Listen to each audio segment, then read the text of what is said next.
Greetings,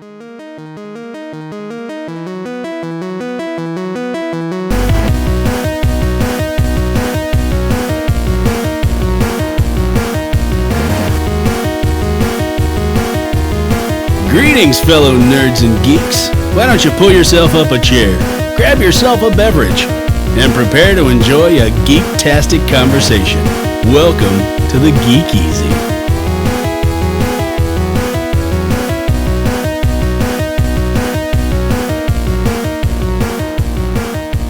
Welcome back to the Geek Easy podcast. This is episode number 63 for Wednesday, March 27th, 2019. I am Pixel Dan, and I am once again joined by Jonathan Leonard. Hey! And Jaron McCaffrey. What up? What's going on, fellas? Man. This is our big return episode, right? We've done some other podcasts, but we haven't done an actual main episode in like 2 or 3 weeks now because I got sick last time we tried to record. We did half an episode. It was good. And it's gone now. Yeah. You'll never hear it. It's one for the one of these days we'll open up a pay service, and that'll be one of the extras we give away. Patreon exclusive. Patreon exclusive. Yeah. You want to listen to that half an episode before Dan hurled all over the place? Yeah. I still think we should have just followed you around the house with a camera and used that for some. Great. That'd have been awesome. Yeah, that's what everybody wants to hear. So we got a lot of things to talk about today, I think. We're going to do kind of a fun hodgepodge episode, I think. There's a lot of little things to discuss, so we're going to kind of throw a bunch of that in there. We're going to talk about a few movies because I know everybody wants to know our thoughts on things like Captain Marvel. Plus, Jonathan has seen Shazam already, so we're going to do a little bit of non-spoilery talk on Shazam. And then we've also got a special topic that we came up with just for the show for everybody who's been asking why we don't ever talk about video games. So we're going to do some video game discussion today, too. So it should be a pretty fun episode. I think it sounds amazing. Yeah? I do. Best one I would listen to this and tell all my friends. I would like it on Facebook. I would subscribe on YouTube. I would do all of these things based just on the description. I mean, like it on Facebook, too. Yeah, definitely. I mean, YouTube. Like it on YouTube, Yeah, too. Is that a thing you can do? Yeah. I thought you just subscribe. No, you hit there's a like button, okay. too. That helps. Do that, too. And you're supposed to smash it. Smash that like button. Okay. I'm lost again. And hit the little bell notification so that you actually get told when we upload notifications. There's look, YouTube has made it very hard for people to legitimately subscribe to your channel these days. You have to push like 50 buttons to actually be subscribed to somebody. And then if you get to that point, they just might randomly unsubscribe you anyway. That's just how YouTube works these days. Yep. That's the battle I face every day of my life. It's ridiculous. Thanks, capitalism. Yep. Yes. All right. So we've had a few new trailers that have popped up, and some of those definitely fit the bill of what we wanted to discuss. I know, Jaron, specifically, you brought some of these up. So where do you want to start? Which one do you want to talk about first? So the first one I want to talk about, because I think I have less to say about it, is the Toy Story 2 or 4. Toy Story 4 Whichever. trailer. Not the Toy Story 2 trailer. No. That was outdated. Sure? We should. Maybe we should just go back. We should do a retro episode? Yeah, where we review all the trailers, old trailers. For old movies. I'm very excited right now. That sounds... Does anybody have a pen? Hey, go on. Yeah. I'll figure this out. So anyway, part of the reason... So when they released that trailer, we talked to... the teaser for it. Yeah. For Toy Story 4, we talked about it a little bit. Uh-huh. And in the teaser was that spoon that has like and arms and a face drawn on it. Yeah, the pipe cleaner arms and a face drawn on it. Googly eyes. Yeah. And I talked about how that blew my mind. Yeah. Right? He's like, what am I doing here? Yeah. So there's more of him in the It seems like he's trailer. kind of a big part of this movie. Which I kind of assumed he would be. Yeah. I mean, that's just a bonkers gimmick to include. Right. You know. Yeah, so I was happy to see that there's more of him. And I'm well, he's also exactly what you expected he was going to be. Yes. Yeah. Because you pointed that out immediately, that he was like a homemade toy, and he's confused at why he's alive. Yep. And that's legit a thing. That's really what's going on here with this. Yeah. Like, because the new kid that Andy gave all his toys to is much younger than Andy was in the first Toy Story movie. And so that's like apparently what she did. Like she made this at Made school, that toy, yep. and it's become her favorite toy now. And he's just so And he's it's- like, why am I alive? He is not handling sentience He's well. not handling it. It's So. like, well, and even at one point he was like, I was supposed to get used and then thrown in the garbage. Yeah. Or maybe chili. Yeah. Yeah. Yeah. But go ahead. No, if you got a point, go for Well, I was just gonna say that, and also watching that, it started to reach, Toy Story 3. My words aren't working right tonight. Toy Story 3 bodes well. had such like a kind of apocalyptic, almost ending feel to it. Yeah. And it got pretty bleak there towards the end. And it seems like they're kind of going in a similar direction, maybe a little bit less, destructive, The but a little more bleak and a little more like. The feeling I got watching it was such a mixed bag because it's like it looks funny. Yeah. It looks like a Toy Story movie. I've liked all the Toy Story movies. Mm-hmm. I'm sure this will be good. I'm sure I'll see it. I am excited about it on that level, but like as far as going out on top, there's no way it's going to be as good as 3, right? Well, I mean, when 2, I'm tempted to agree, but like when they did Toy Story, we were all blown away that an animated movie was so good. Yeah. And then when they were like, sequel, we were like, meh. And then the sequel was amazing. Yeah. And then we were like, there's no way 3 can be as good as 2. And then it was, Yeah. So like the Toy Story movies deliver above and beyond, and I think that's kind of the thing. They do, and I hope I'm proven wrong, I guess. And it's not even wrong, like I said. Like I am legitimately looking forward to seeing this. Right. It's just that 3, like you said, it got so epic, and so apocalyptic, and then turned around and funneled itself right into the perfect happy ending, Yeah. the perfect closure. Yeah. Everything was done, and it just felt very satisfying. And now the fact that 4 exists, I don't know how that they can do that again. Yeah. And if they can, I don't know if my heart can handle it. Yeah, right. Well, I imagine it won't be the same thing, but part of the reason that this trailer kind of stands out to me, partially because the spork blows my mind, but because the spork is blowing my mind, and I'm starting to see, now we're, just from in the teaser, we're seeing the dichotomy of like, at first, Andy is all like, not Andy, Woody. Yeah. Is all like, look, you're a toy now, you got to be a toy. But then as soon as he ends up in a position where he's like, we don't have to be toys, he starts thinking about that. Yeah. You know what I mean? So kind of to see that dichotomy, it makes me think like, man, there's thought behind this movie. You know what I mean? Well, they're not just rolling into. I don't for a second think they're going to go halfway on one. Right. I just, they've just set a very high bar. Yeah. Definitely. So the other thing that really stood out to me in this trailer that I was confused about, and maybe I'm just not remembering things right, but I was trying to figure out when Bo got separated from them. Like, why is Bo Peep in like an antique store now? Yeah. And it was Christina actually who pointed out that like she was originally part of like a lamp or something in the first movie that probably belonged to Andy's little sister. Yep. So maybe they did at some point get separated when Andy gave his toys to this new girl that wasn't included with those. But like I was trying to remember, like, was she around in the third movie? And like they've done all those shorts. Have you watched any of the shorts that they've done since Toy Story 3? They're actually pretty good. They're just little standalone stories. Yeah. With the toys now belonging to the new girl. Specials or something yeah, sometimes, like they did Toy Story of Terror, and then they did the one with like the dinosaur figures, and I don't know. They've all been very fun for what they are. But like I kept thinking back, and I was just like, I guess Bo hasn't really been around with all of that. Yeah. So I guess at some point she got separated, but that threw me off when I saw that. Well, it seems like it. It's tough for me to remember, but when they brought in, what's the girl cowboy? Annie? Jessie. Yeah. When they brought in Jessie, there wasn't a lot of room or function for Bo Peep anymore. Yeah. I don't.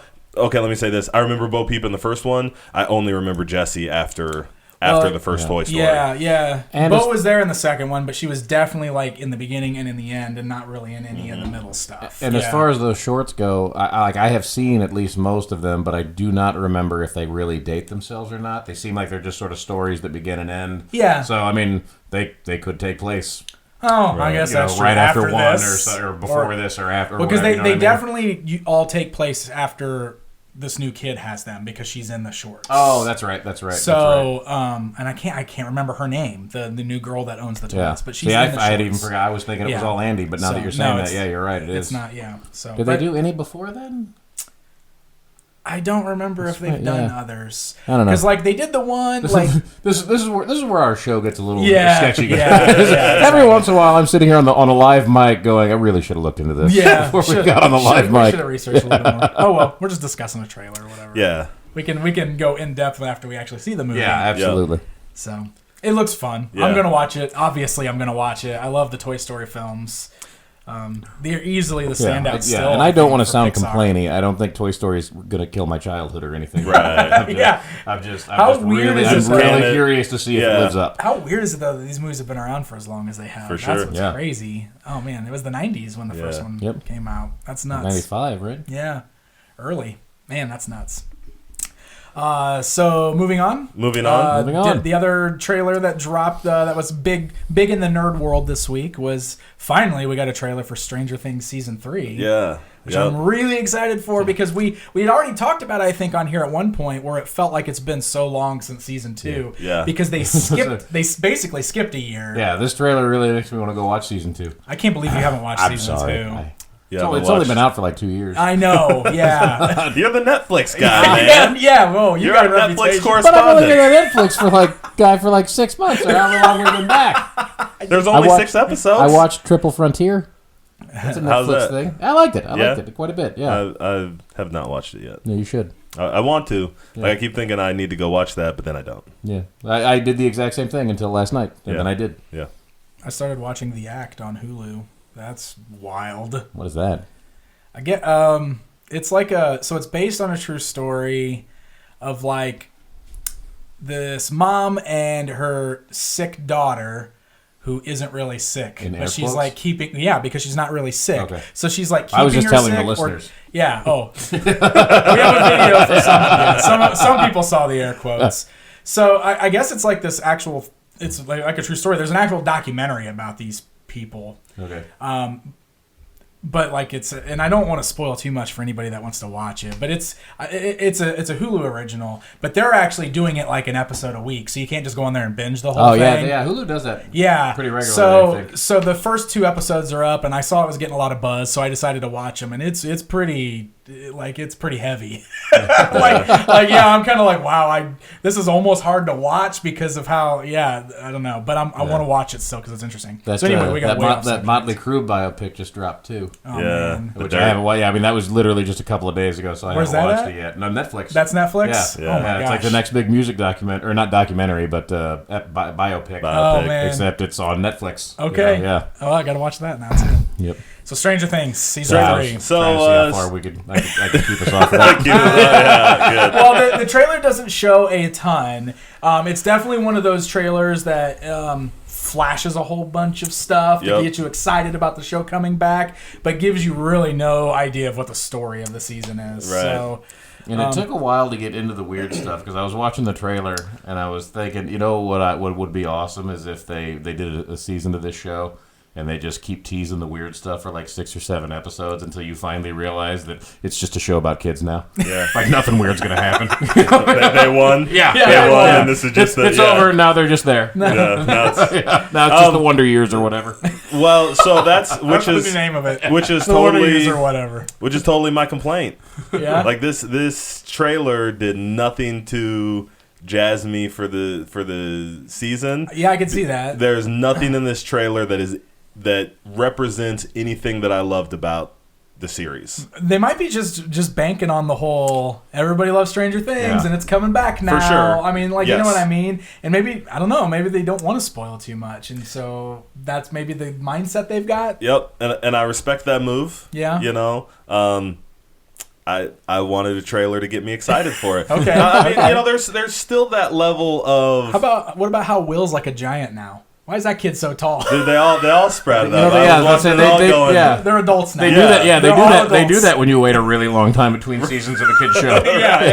Yeah. All of a sudden, they're adults. Especially on the edge, because they weren't even like little kids where they could grow up a little bit. Yeah. They were like on the edge, on the verge, in puberty. So it's like you take more than a few months off, you got completely different kids coming in. Yep. They don't sound the same anymore. Right. Look the same. So, you know, it just didn't get me excited for it, you know. And I think like you said, you know, maybe they want to play it close to the vest and don't want to spoil a bunch of stuff. I don't know, man. They started playing Teenage Wasteland, and I was like, I'll watch whatever it is. just turn it on. We're good. Dude, I can't hear. See, that has become 100% ingrained for me with the end of The Girl Next Door. Yep. Yeah.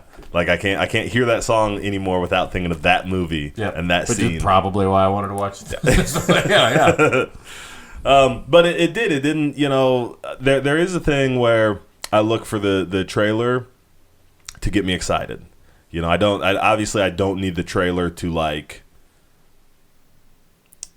draw me in. Yeah. You know, I liked the first 2 seasons. I'm excited that there's a 3rd season. But you know, that's the thing too. You know, do I want to, like, if you're banking on that, what's the word? If you're banking on like that brand, to just be like an automatic draw,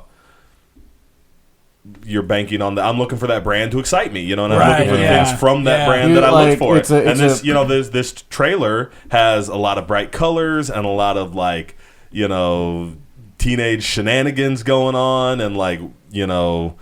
It's not the same path at all, but it sounds very similar to it sounds like we got to the same destination or you got to the same destination here as I got to on the Toy Story trailer. Yeah. Yes. Yeah. Yeah. For sure. I'm gonna watch it. It's gonna be fine. Well, just don't know, you know. Yeah, you know, and I wouldn't say that so much. Like, it does create a little bit of like, well, what's this season gonna be like? Right. Are we just totally veering off the tracks here? I assume not. I assume, like Danny said, they're just playing it close to the vest. That's what I think. And that kind of ticks me off a little bit. Well, we gotta wait till July. It's still got Hellboy. July 4th. Oh, yeah. I like that guy in that movie. I don't know how I feel about the new Hellboy movie, though, coming out. I think it looks good. Do you? Yeah, you don't? I don't. We haven't talked about that, I guess. No, we haven't. You don't think that looks good? I did not. I did not. I'm real excited that about trailer it. doesn't really do anything for me. Yeah, I don't know. By this. I don't know. Maybe I hope it's good. I liked the other Hellboy movies just fine. Yeah, so we'll see. So I have to say that's one thing for me is I never read the comics. Yeah, never same. knew anything. I know from the movies. I came to the character from the movies, and man, Ron Perlman is my Hellboy. Yeah. You know, and this like that's not a thing I'm going to argue on. Yeah. You know, I also don't like because it looks like they're already, you know, there's a lot of scenes that sort of revisit that first Hellboy, and so I'm already like it hit that spot for me where it's like we're remaking that one. We just had that one. Yeah. Oh, it's been that. I mean, that was mid-aughts. I mean, that's fine. It's the way it goes. That's fine. I'm still. But I don't you know, it's think, funny. I mean, some things hit me that way, and some things don't. Yeah, you know, for Hellboy, it hits me, and I'm like, we're remaking this one already, guys. Really? Well, and it's one of those where like that'll be the eternal struggle. They're telling whole new stories with the same character, so if they're going to do the origin, parts are going to be similar at least. Right? Do they need that? Don't they? Yeah, we'll see. Yeah. You know, we'll see how it plays out when all is said and done there. But my fear with it was I hope it's not going to be one of those things that just gets way too big at the end. You know, like they're gonna you know fight a demon tornado for the 3rd act or one of those things, because it looks like it gets real big at the end there. But again, we'll see how that plays out. Demon but the rest tornado. of it, I'm pretty excited about. Well, while we're talking movies and movie news. Speaking of reboots. Speaking of reboots, I was just telling John. Your favorite word, isn't it, Man, Dan? I was just telling John that I feel like that word just gets thrown around so loosey-goosey these days. Like, what does reboot even mean anymore? They just... If it's an old property, they just like, definitely reboot. It's a reboot. I don't know. Anyway, He-Man news. Figure out a way to turn that into a wrestling gimmick. He-Man, yeah. Okay. So. And we've lost Jared. Yeah, for the now episode. he's just gonna think about it. Well, I get asked all the time, and we get questions here all the time asking me thoughts on various He-Man news, and I'm always so hesitant to even talk about it because I just feel like this movie's never gonna happen. You know what I mean? like they've been in development on this movie for a decade now, and it's one of those things where like different directors keep coming in, but. To be fair, it really looks like something's off, like actually happening this time around. I know Mattel is pushing real hard. They really want a He-Man movie to happen, and because it's like in the hands of Mattel Films now, so like they're like really backing this thing. It's Mattel Films and Sony. So all this news Confidence. broke. Yeah, I know, right? Well, I mean, and David Goyer is an executive producer, so there you go. So all this news broke this week, which this is again where I'm going to complain about the way internet news sites put their headlines to what the actual story is and how they don't actually relate to each other. Because if you look at the headlines, even on the article I've got pulled up, it says He-Man cast for the Masters of the Universe reboot. But then when you actually read the article, it says this actor's in talks to possibly play. Yeah. That headline says both things. Yep. That can't possibly. It says He-Man cast for Masters of the Universe reboot. Noah Centineo is Prince Adam. Yes. I know. Spoiler. So let's spoiler alert. I can't believe they just wrecked that. No. I think they have different people write the headlines for the stories. I think that's not okay. Yeah, it's that ridiculous. Shouldn't be a thing. Well, this is let's kind of. I'm glad that we waited a couple days to talk about this because things have shifted already a little bit with this news. Because when it first broke, so the news first broke that this actor named Noah Centineo, who's known for his work in To All the Boys I've Loved Before, which is a Netflix show. Did you watch that, John? Right? No, I've never seen it. guys. So okay. There is literally not enough hours in the day for me to watch everything they put out. You're the correspondent, bro. You should. And when that show becomes a topic, I'll make sure to watch parts of it. Yeah. Eventually. Maybe. So the news broke first that Noah had either been cast as He-Man or was in talks to play He-Man, depending on which news story you looked at. And immediately, everybody on the internet had a meltdown because that's what everybody does when movie news comes out and when casting comes out, and everybody's got their own thoughts of who should play or how a character should look. So you know what I mean? Yeah. You guys, the royal you, as in the internet, are exhausting sometimes. Well, everybody was immediately upset because this guy doesn't really okay, when you look at existing pictures of him, he doesn't really look like He-Man, but let's think about this for a minute, right? Who looks like He-Man?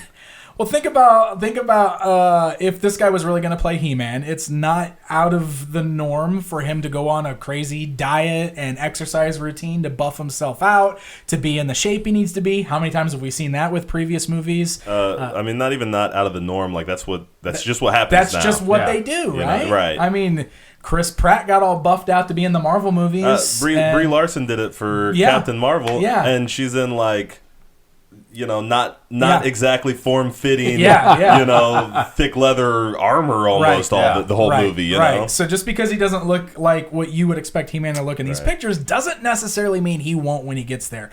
But before we even get too angry about it anyway, the news changed. Because now, if you go back and look at these stories, they're saying that Noah is in talks to play Prince Adam. So they've all kind of updated. They've changed to saying Prince Adam instead of He-Man, which I could totally see them going the route of like the 2000X era, 2003 I think was when that animated series came out. In that series, Prince Adam was a smaller guy, and then when he transformed into He-Man, he was a bigger built guy, which is very different from the original Filmation cartoon where he just got a tan. Yeah. But he looked exactly the same. Took some clothes off. Took his clothes off, and suddenly nobody knew who he was.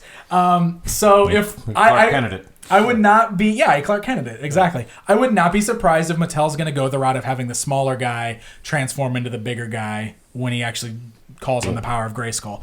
I won't be surprised at all. So if we'll get into my reasonings in a little bit. So if this guy is playing Prince Adam now, is everybody still mad, or are we cool with that now? Because he's still got dark hair. Well, now this is an outrage. He cannot. There's no way that guy's hair can. Well, it depends on what version of He-Man you like. That's all true. the He-Man purists? No, Prince Adam's got to look exactly the same. Look.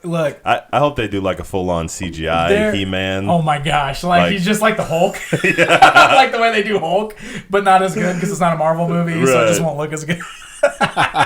Like Avatar. Oh no, like Ang Lee's Hulk. Yes. Oh man. All right, John. What is your reasoning on Well, I'll wait till we get into my next segment. Oh, I'll backtrack. Oh, you're gonna backtrack. Yeah. Okay, I see where you're going with it now. Yeah. Okay. So on your whole line of thought there about what version of He-Man they like, the problem is there are so many versions of He-Man, and the thing is, how many are there? Well, most people and I think the general public, they're going to think about the original Filmation cartoon. I think that is the most popular. Yeah. That's what everybody thinks of when they think of He-Man. But if you're talking to the masses of the universe fan base, you're going to have like segmented audience on which version they prefer. Because there's the Filmation version. The toy line is slightly different from the cartoon because it actually came first. Okay. You've got the mini comics, the comic books that came with the toys, which had a completely different story for the character. I mean, like in those original comics, there was no Prince Adam. He-Man was just He-Man. There was no alter ego. You know what I mean? So you got Conan. that. Now they're definitely not. Yes, like Conan, exactly. But they're definitely not going to do that because the Prince Adam by the power of Grayskull, that's too synonymous with He-Man now. So it really does depend. And then you got the 2000s.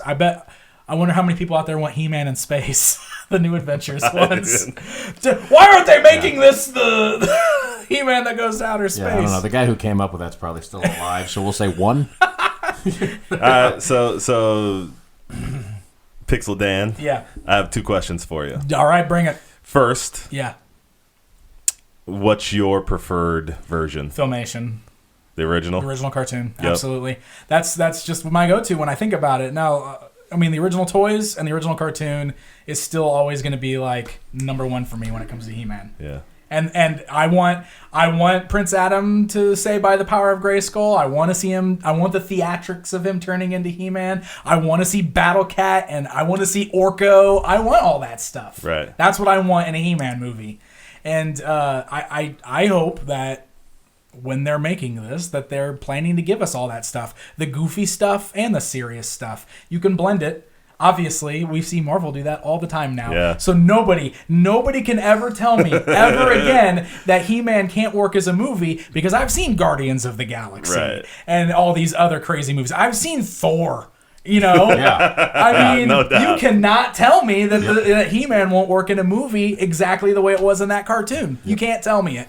So I just hope that they're gonna do their best to give us something like that. And that would be my answer to the question, which I don't have nearly the frame of reference because I haven't seen all those other versions. But like whichever one you're gonna give me the best movie out of. Yeah. You know, like if you're going to take it seriously and you've got a preference and you're the one hired to write it, I don't really care. Yeah. Right. But if you think the movie's going to flow better one way or the other, then I don't need you to stick with one just because of my memories. I want you to give me a good movie right now. Yep. You know, whatever that means. Don't change anything up too much. Keep it, like stick with the source material. I'm real worried about them doing dumb things like, well, Skeletor can't just have a skull face the whole time. That doesn't make any sense. Let's just have him wearing a mask or something. You know what I mean? I'm worried about dumb stuff like that. I got my fingers crossed for Frank Langella. Well, yeah. Oh my gosh, I watched the motion picture on my birthday, the original '87 one, because the whole movie's on YouTube. You can watch the whole, it's on YouTube. And so, I saw it on there, and I was just like, well, I'm watching this right now. And I hadn't watched it in years. Dude, Frank Langella, he came into that role swinging, man. Yeah. He was serious about that. And I love his Skeletor. Yeah, dude, Frank Langella's no joke. I love it. I think he's awesome. That movie is corny and cheesy as heck, but oh my God, do I love his Skeletor. I'm in on it. Well, that was going to be my next question, was how vocal are the Dolph Lundgren purists going to be? Because I hope he shows up as King Randor or something in the movie. That'd be amazing. That would be awesome. Right? Yeah. That wasn't actually my next question. So my next question, which you kind of started to get into a little bit, so that's why I'm kind of cutting you off to ask it, to put it out there. Okay. What do they need to do to make a movie that appeals to the whole segmented oh my audience? Gosh. That's tough. What are that's some things? Tough, but I don't know. You make it because I have no idea. I had He-Man toys, and I remember watching the He-Man cartoon when I was a child. I think, and then Ninja Turtles happened, and I never looked at He-Man except for as random dudes, jobbers to my Ninja Turtle toys. Like that was as far as I ever looked at He-Man ever again. So I think everybody. So I would still think that most people are going to expect the Adam He-Man transformation. Yeah. But I think most importantly is you just got to treat these characters with some seriousness. You know what I mean? Like, it's so goofy, and we know it. We know that these characters have dumb names. We know that they're really weird and out there. Except, you could do serious stuff with it, too. You could treat the source material as, like, a real epic story. It's like swords and sorcery and all that fun stuff. As long as you're treating it right, and you're I don't know, just like not making it a big joke and not making it too campy, then I think that's what's going to matter to everybody.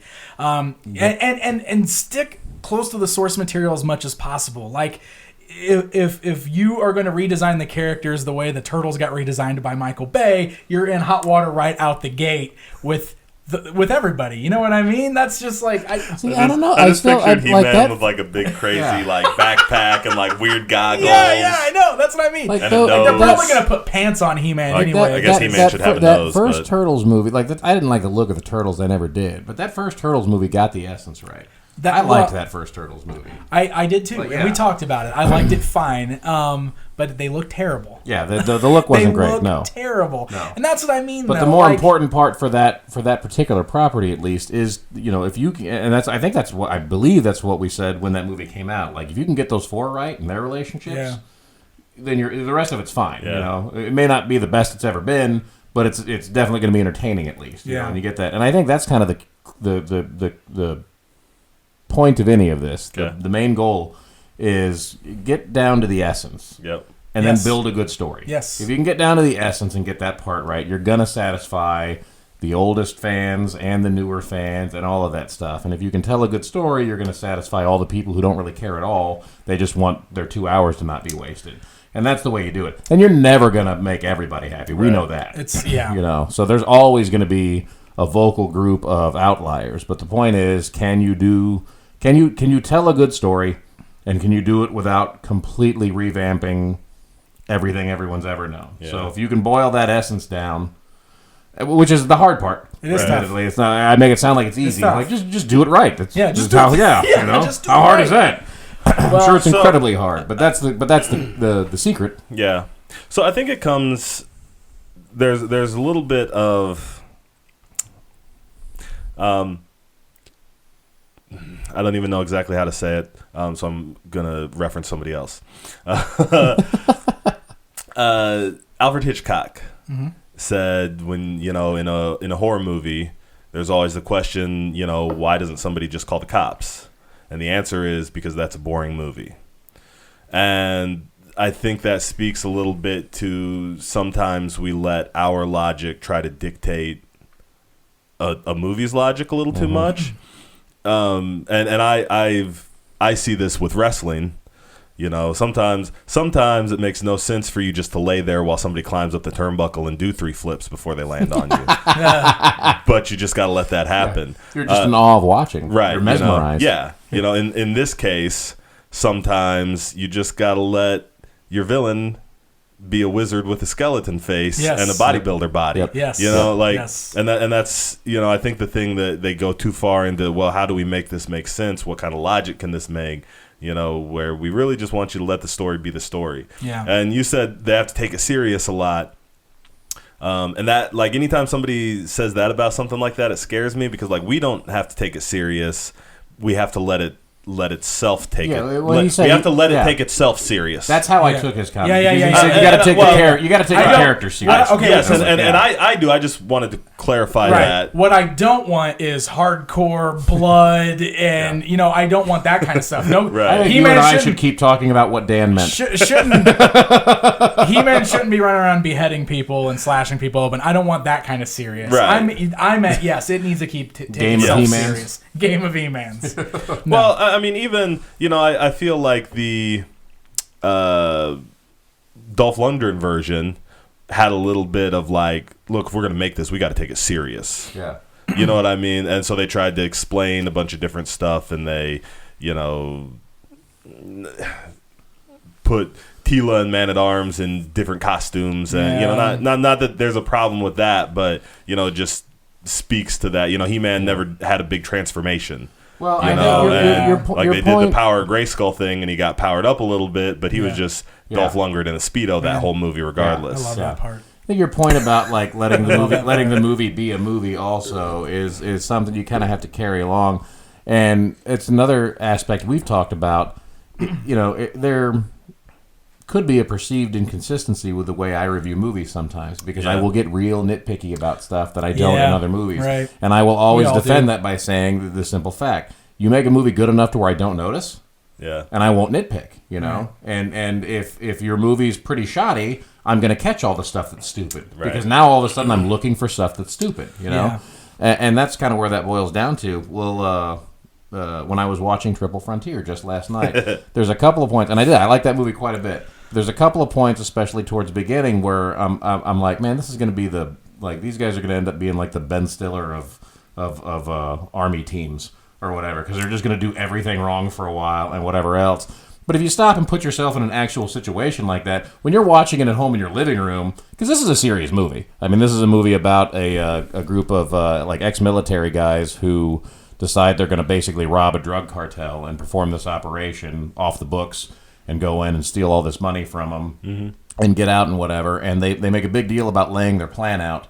And then there's a few times when they're in the middle of things where they just don't do it, and it seems pretty blatant when you're sitting there in your living room. But then I think, if I'm strapped down to the hilt with guns and I've already killed a couple of cartel guys and now I'm looking at all this money, my plans might go out the window too. Yeah. That kind of thing could happen. So you got to look at the potential real world consequences of what you're talking about. It's not always that easy to just call the cops. Right. And then the other side is you got to let a movie be a movie sometimes. Yes. And again, if it's a good movie, you'll miss a lot of the weird stuff that doesn't necessarily make any sense. If it's a bad movie, you're way more prone to pick all those little things out.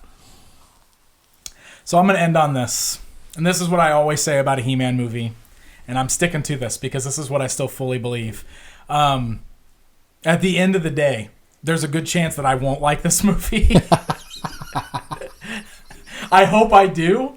And, I'm usually pretty easygoing when it comes to movies, but, I've got kind of a deep love for this property, so I'm going to be extra nitpicky about it. Say it, Dan. What's it going to do, Dan? At the end of the day, if I don't like this movie, but it brings on a whole bunch of new kids as fans to the property, that's the most important thing that this movie can do. Because if this movie doesn't invent new He-Man fans, that might be the end for this property. Because this property is going to die with us otherwise. Because this is like it. This is going to be like the last ditch effort to really truly bring He-Man back in full force and put it out there. What you're saying is this movie legitimately has a chance to murder your childhood. Oh no! My childhood really can get killed? No. Erased from existence. This movie will not kill my childhood, but I hope it creates new memories for current kids. The only way something can truly die is to be forgotten, Dan. I mean, bro, we're just in our 30s. We got a long time. To live with uncreative CEOs that want to make money off existing properties. I don't think. You think that they might try this again if it doesn't work this time? I've been watching them trying to bring He-Man back for so long now, and it has only existed in the collector world. It has not. It has not branched out beyond us, the people that grew up with it. Yeah. So, and I'm ready to see, Transformers, for all the guff that those movies got, they have kept that brand alive with kids. That brand has never left stores, And you can almost say the same thing for Ninja Turtles, because something has existed with Turtles pretty much since the original Turtles, to a point that it's gotten kids interested. There's been toys for Ninja Turtles in stores almost since the original property came out. You can't say that with He-Man. It hasn't been that way with He-Man. Okay, so let me posit this. Now we're I know you were trying to end this segment, but no, it's cool. I need to keep let's going. keep going. Yeah, let's do it. Okay, is He-Man something that won't resonate anymore? That's been discussed a lot. So He-Man is very like I'm sitting here thinking about this. He-Man is very Hulk Hogan. Mm-hmm. Like the stories were all about He-Man. I don't even like, other than Orko, I don't really remember any of He-Man's. I mean, I remember Ram Man and Tila and Man at Arms and Battle Cat. You know what I mean? But they were all just kind of, ancillary to He-Man. Right. Well, in the cartoon, yeah. I guess that's what I remember in the cartoon. And then the toy lines, because they just came out with crazy looking things to sell toys on. Yeah, so like Yep. So the toy line, and the toy line reflects the movie. So like, you have your He-Man toy that beats up everybody else, and then also he has his friends. Right. You're right. And your 9 other He-Man toys. Right. Yeah, exactly. Slightly different. Yeah. He's so, but I'm just thinking he's so 80s. I mean, he's so big 80s. and buff, and he's like one-liners, and he's, and also punches guys into space. The barbarian thing was big in the 80s, though, too.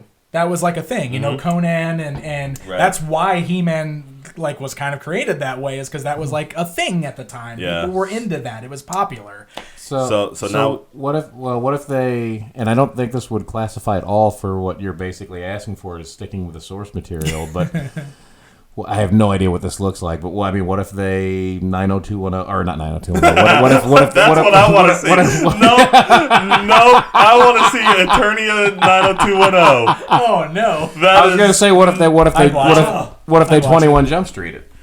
Oh man! What if it? I can't imagine it being that level of comedy, but what if it's basically a parody of itself that?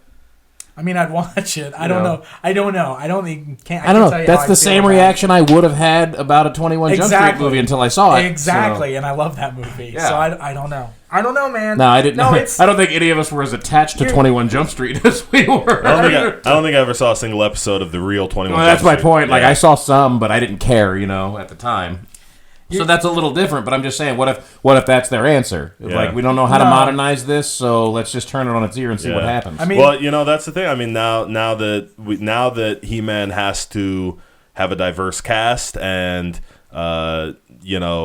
be a big muscled up superhero that's not toxically masculine, you know what I mean? Yeah. Like, or even perceived that way, and we like more complex characters than just big muscled up dudes who punch skeleton faced wizards in the face. You know what I mean? Sometimes we do. What if it's just like Barbarian Fast and Furious? So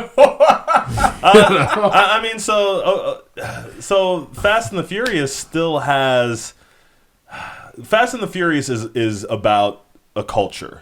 Yes. Right. It's about that hip hop culture. Yeah. So I don't see how He-Man, I don't know what culture He-Man can appropriate to be that. Yeah, I think that's a bad. Where you would put the parallels there. Yeah. My thought process was that Fast and the Furious, and I am as big a fan of that franchise as anyone on the planet. But sometimes those movies are basically just walking one-liners being thrown at each other. Yes, but they're so much fun. Well, yes, but I would argue that they're fun. They're fun, but they're also successful because you watch those movies and you're like, there's style and attitude, Yep. and the culture, and there's cars, and girls walking around in tight clothes, and dudes that are all ripped out and muscly. You know what I mean? Yeah. Like it's Baywatch. I don't. Right? I don't care about cars at all. Yeah. I don't recognize cars. I'm not into that style of music. Nothing about those movies Right. should speak my language. And I adore just about every one of them, you know? Because, exactly like you said, anyone can sit down in front of a Fast and Furious movie and feel like they relate to something. Right. Something in there. And not just anyone like all of us, like anyone in the world. Yeah. And those movies play in every country because there's not because they're walking one-liners. Right. There's not a lot you can lose in translation. Yeah. So they are world-renowned. I'm not necessarily saying He-Man would be quite to that level, but more of on the action-y side. There are some realms we could go here that we haven't thought of. Basically, is more my point than anything. I mean, hopefully, but see what I see when you're like, okay, on that action level, we can make action movies like that are, man, when was the last time we were super happy? Like, those are all Liam Neeson movies, right? Yeah. Where it's just like, okay, here's this mindless action movie, and those movies are fine, but is that what we want He-Man to be? Just like, that's my whole point. Is I don't know that I plowing through don't know. Yeah, aliens. I'd take it. I'd buy a ticket. I'd buy a ticket in a heartbeat. Liam Neeson in like a buff bodysuit. Yeah. Oh my god. But my point is, I don't think like we've narrowed it down to sort of these options. Like, well, I mean, I hope it's like this because if they try to do that, there are ideas we haven't even conceived of, and most of those probably look terrible until we see the movie. Yeah.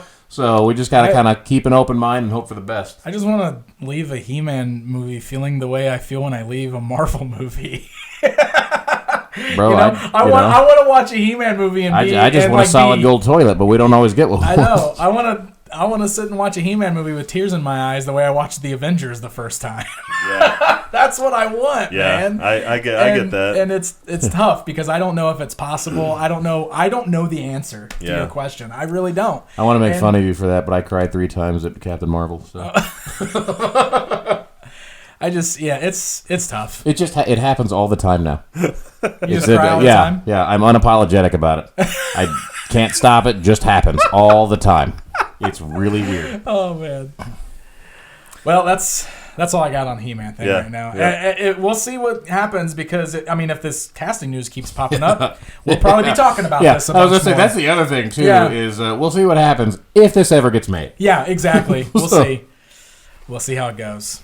All right, off the He-Man topic, let's move over to Shazam. Yeah, let's do that. Kind of the same thing. Yep. This is This is going to be. Told you I was going to be doing some backtracking. Some parallels. Yeah. This is my segment of the show because I got to see the Fandango sneak preview or whatever. They had a showing through Fandango this weekend that, I mean, they were general public. Anybody could buy them. You just had to buy your tickets through Fandango. So they were pretty crowded showings, and I know there's been a lot of feedback online already, so I know a lot of people have seen it. I'm not going to get into the spoiler version of the talk right now. These guys haven't seen it, and a lot of you guys still haven't. I'm just going to give a quick recap of my feelings on the film overall. And, I mean, I have no other way to say it. That movie's an absolute home run. Awesome. Just off the charts. I mean, I'm excited to see it. Like, and I don't, it is. I don't want to. I always get a little nervous about overselling something. Mm-hmm. Not that nervous about this one. Yeah. Like I'm really not. I don't think there's a way you're going to walk into this and not enjoy yourself. I've seen nothing but positive feedback so far because it seems like a bunch of people went to see it for the same thing you did. Yeah. I've noticed across social media, and everybody's beaming about it right now. Yep. So, and I don't know if it's a perfect movie. I'm really looking forward to watching it and dissecting it a little bit more. It is the best thing DC's done in over a decade. I am positive. Really? And that's like you're putting it above like Wonder Woman and stuff? Yes. Wow. Yep. All right. And it's a subjective thing. That's fine. Okay. I mean, other people may have other opinions, but if you argue with that one, I will fight you. Yeah. I will fight you. So can you tell us, like, obviously we're not going to get too spoilery, but how does this play into their cinematic universe? Does it? Yeah. I mean, it could. I mean, it's its own thing, but there's definitely some potential crossover, except that I don't think that universe exists. Somewhere between when this movie started filming and when this movie got released, they've basically decided that universe barely exists. Yeah. Are you kidding me? That's going to change. So, well, might. The instant they have, I mean, we've got, they've got Aquaman, not to derail too much. Yeah. Aquaman was just a huge success. Yep. If this turns out to be a huge success, Wonder Woman 2 is coming. If that's successful, and then we get a Tim Gunn Suicide Squad, we're going to have... We're going to have do what? James Gunn. Yeah. What did I say? Tim Gunn. Oh. James Gunn. Bravo Same guy. Right? James Same Gunn. Guy. Yeah. Yeah. You guys you didn't know? Okay. James Gunn Suicide Squad movie. We're going to have another cinematic universe. They're going to go, we killed that one too early. And again, it's just got to be Shazam, Wonder Woman, and the Justice League. Aquaman. Yeah. Well, and I mean, We this just need a guy with a cape, right? Batman and Superman are dead. They're dead properties. this one. They I don't cancel know their why comics. Vince McMahon is They pitching. cancel their comics. Oh, of course. Let me You tell you know, something, pal. honestly, that would make a lot Cancel of those sense books, pal. if we found that out. Yeah. That would make a lot of sense. It was Vince McMahon the whole time. It was me, Austin. It was me, Affleck. It was me all along. Anyways, though, I mean, they definitely reference that world. Yeah. But the story doesn't center around that at all, you know. Okay, So take it or okay. leave it. That's cool, though. That's kind of like the way the the Netflix Marvel shows work, right? Yeah, They exactly. reference the world, but exactly. like, yeah, okay, Exactly. all right. But it is. I will say too. I mean, this is a flat out comedy. You know, Yeah. like it's a superhero movie for sure. But most of the the fun superhero movies are fun action movies with a lot of comedic overtones. This one's a comedy with some action overtones. Okay. You know, like, All right. and it is start All to right with finish. that. It is beautifully acted. It is well written. CG monster fight at the DC end. did an Act 3. Whoa! They did an Act 3 okay. Whoa! Hey! You know, I mean, it gets a little crowded, but it's fine. You know, but my mind was just blown. Yeah. You know, I'm but excited. yeah, I want to go see it even the, more now. The jokes land. I tell you what, buy your Lightning Bolt T-shirts now. Get ahead of the curve because they are going to be everywhere in 3 weeks here. Everywhere. Yeah, they haven't really merchandised this movie very much. Yeah. Like there is a toy line, but it's pretty small. There's not a lot going on there. Yeah. It almost feels like they were being a little. What's the word Hesitant? I'm looking for? Yeah, hesitant with it. You know, just like they didn't know for sure if this was going to be like a huge success. Because nobody has cared about No. Shazam. Yeah. Well, yeah. I mean, it's in 50 for sure. years. And they've bombed movie after movie. Right. You know, like. the other Captain Marvel. I'm I'm still blown away. We got two Captain Marvel movies in the same year. Well, and I ended up. I took. Same month almost. yeah, that's insane. I mean, and who would have thought we'd ever get movies of both of these Captain Marvels? I took the kids, gave my wife a day off yesterday, and had the kids most of the day, so we went and saw both of them. We did a Captain Marvel double feature. Did you just confuse them a lot by telling them both that they were? Yeah, because they don't really reference him as Captain Marvel at all. Yeah. Well, they didn't call her Captain Marvel at all, did they? Oh, I guess not. Probably not. I don't think so. Yeah, good remember call. Remember that at all? Very good call. Yeah. Yep. So, but the title did, you know, Well, so they yes. knew that part. The funny thing is, Well, we were on our way to Shazam, and I was explaining to my kids who are 7 and 5 how it's a really good sign that they're doing these sneak previews because usually if your movie sucks, they don't want anybody to see it ahead of time. Yeah. But if they're really proud of it, then they don't mind getting the word out. fact. You know? That's and fact. my kids are both just like, okay. Are we gonna get slushies? Oh my god! Oh man! So, but they did, and they got a big kick out of it too. There's a couple of parts for a 5 and 7-year-old where I was like, that's a little. I'm not complaining that it was in the movie. It's just one of those things where there's a point where I laughed at something and my son asked me why and I didn't want to answer. That kind of thing. But it's not bad for kids by any means. But it is. But that stuff's been happening in kids' movies. You know, those kids. little adults. Yeah. You know, and the kids. There's just a couple of points where it's a little more in your face than that. You know Okay, what I mean? all right, I gotcha. But it's a real sweet story. Again, it's perfectly done. A lot of the movie revolves around Zachary Levi basically playing a 15-year-old and interacting with other people that age, you know, and it's just, it's very well done. And then what I was saying about the He-Man thing with the transformation and everything, I mean, this is a guy who says a word, gets shot by lightning, and turns into a guy 4 times that size, you know, and this movie's going to be pretty hot. Yeah. So I gotcha. if they've got a property where they can recreate that, I got a feeling they're going to... Oh, they're sitting there looking at they're looking at it right now, going... Yep. Exactly. Like, That's our it. guy does that too. Yeah, exactly. Interesting. So I've got no shock if know- they're hiring a real small guy to turn into the real big guy. 'Cause that's about to be a thing. They just did a storyline actually in the comic books. I haven't read it. I need to read it because there's a current Masters of the Universe. Oh, no, I didn't. DC is doing a Masters of the Universe comic right now, and they're doing like a storyline. It's Masters of the Universe Injustice, so it's like a crossover with the Injustice DC universe. In those books, He-Man got the Shazam powers. So he's like a cross between He-Man and Shazam. Yeah. Yeah. that just happened in the books. So Nice. that's pretty interesting. That's kind of ties together like that. So but- does He-Man turn into Shazam, or Prince So- Adam becomes Does he He-Man scream through by the Shazam? power of Oh, that's a Shazam? good. I don't know because I haven't read it, so I don't know how they did it. But I've seen the pictures. Actually, here I'll pull it up so you guys can see it. Well, I'm But just imagining it like by the power of Grayskull, and then we just do all that, and then he's like Shazam, and then, you know. Yeah. There's there he And is. I will also say Shazam's another one of those guys. I mean, I've seen a few cartoons with him. I don't know that I've ever read a Shazam comic book. I'm sure I read enough comics through the 90s that he showed up once or twice, but I don't know anything about him. So if it's one of those things where I start hearing people complain about the deviations, I got nothing for that one way or the other. I don't know him. But that one guy, man, nobody's gonna have anything for him. the one guy who read a bunch of Shazam. Yeah. But there are a couple of post-credit sequences, so when you go see it, stay. There are, like I said, a lot of referential jokes and little nods to things, that are fun to catch. But overall, it's a very fun movie.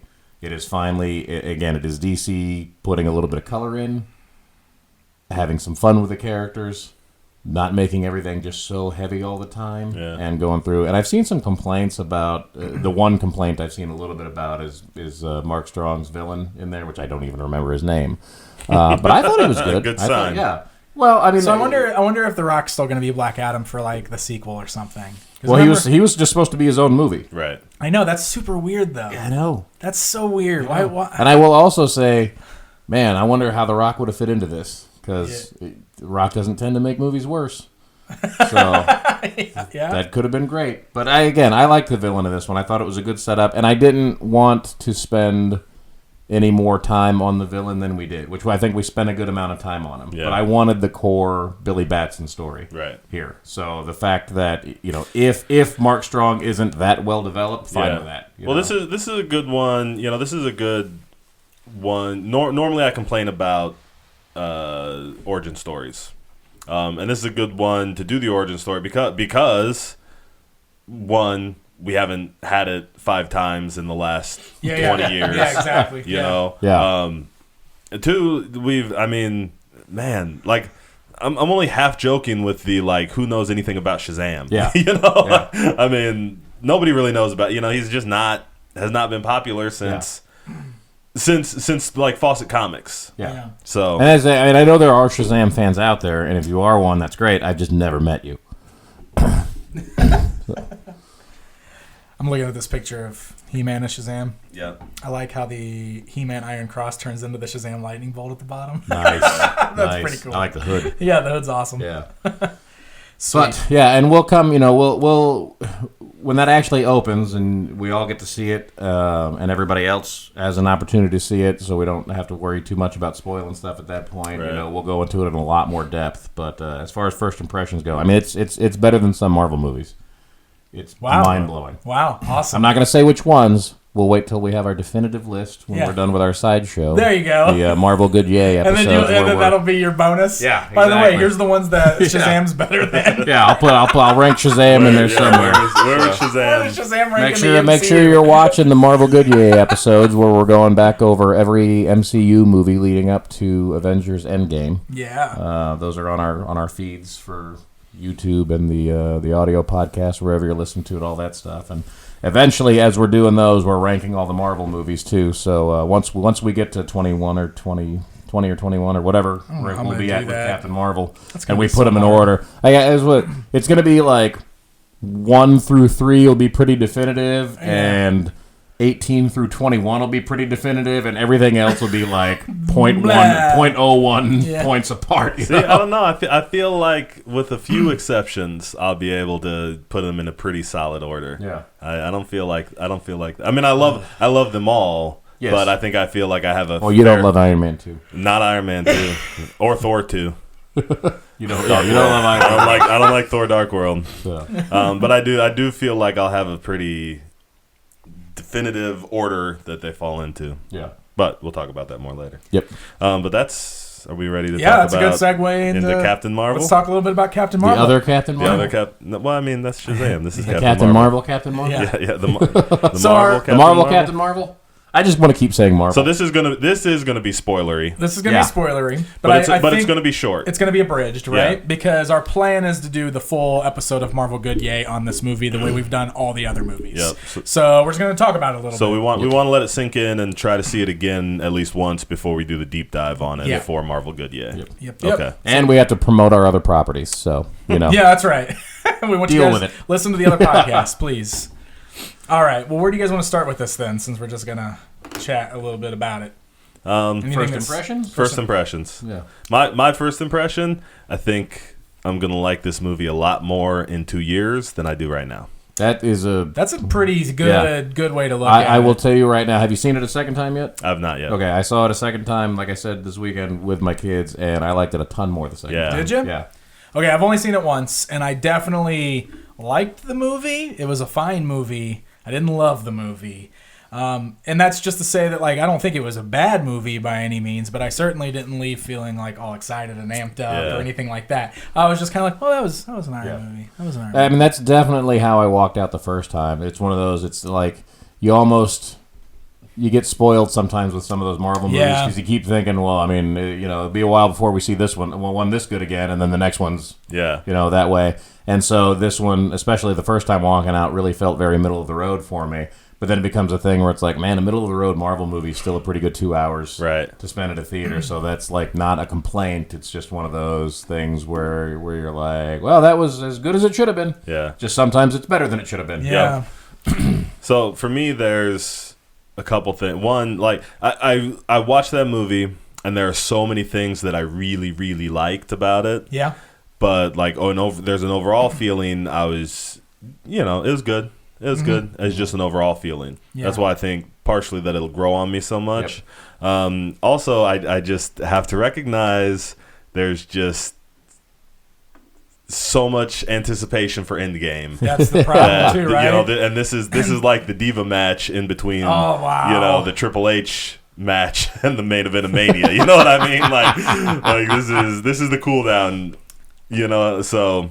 It's it's definitely got that thing where it's stuck between Infinity War and Endgame, right? So it is the cool down match. Yeah, right. You're totally right. Look, I mean, I think from a storyline perspective, I mean, they picked the perfect bridge right there because they do give us the prequel feel, right? So they pull us out of that world and they plop us into something else that eventually is going to be very important. So it gives us a lot. I watched a lot of this movie, going, man, I wonder, like, when I go back and watch Captain America: The First Avenger now, it's got such a different feel. Because I know the character so much better, and I've seen him in the real world, in the modern world setting, and interacting with everybody, and so that just has such a different feel. And I mean, this one's going to fall right there with that, because it is really its own thing, and anything we see Captain Marvel in the future is going to be completely different than this. Yep. Yeah, totally. Really much in the same way, because it's set nowhere near as far back as World War II, but it's got that same idea going on to it. It's its own world, and now we bridge it into something new. I enjoyed going back in time. I thought that was fun. Yeah. It was neat seeing, like, our world pre all of the crazy superhero-y stuff, you know what I mean? Like, everything was still so very new. Like, obviously, things like Captain America have already existed, but at this point, he was just kind of like a legend, right? Yeah. The legend of the super soldier from World War II. But aside from that, it doesn't seem like anything too crazy or out of the ordinary has really happened in the world until Captain Marvel comes crashing down and brings aliens with her. So it was kind of fun getting to see S.H.I.E.L.D. at this stage. And seeing Nick Fury's character, I feel like Nick Fury stole this movie. By the way, do you? I do. I don't know. I don't know if "stole" is the phrase. He but was awesome. Yeah. He was awesome. I love Nick Fury. I don't think this movie would have worked without him.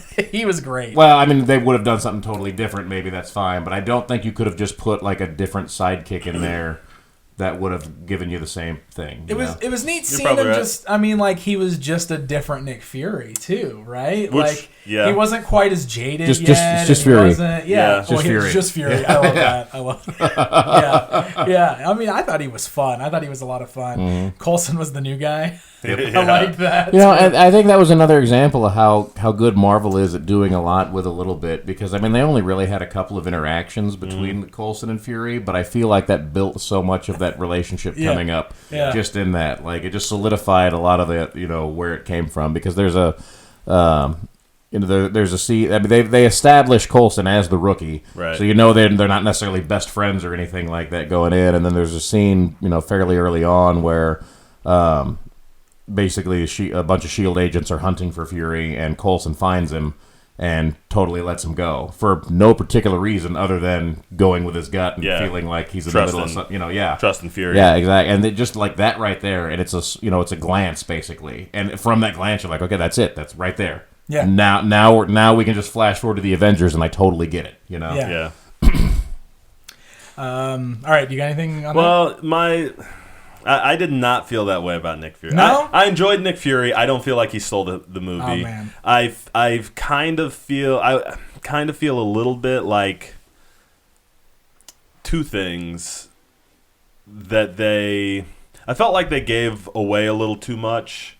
I would have rather seen him, because they show him starting the Avenger Initiative. Oh, and, they show him get his eye clawed out, and I didn't like. I would have rather seen. I would have rather seen seeds sown. Okay, you know what I mean? It was a little too on the nose with some of that stuff. Yes, and I felt like Nick Fury was a little too different than he was later on. I don't feel like I can see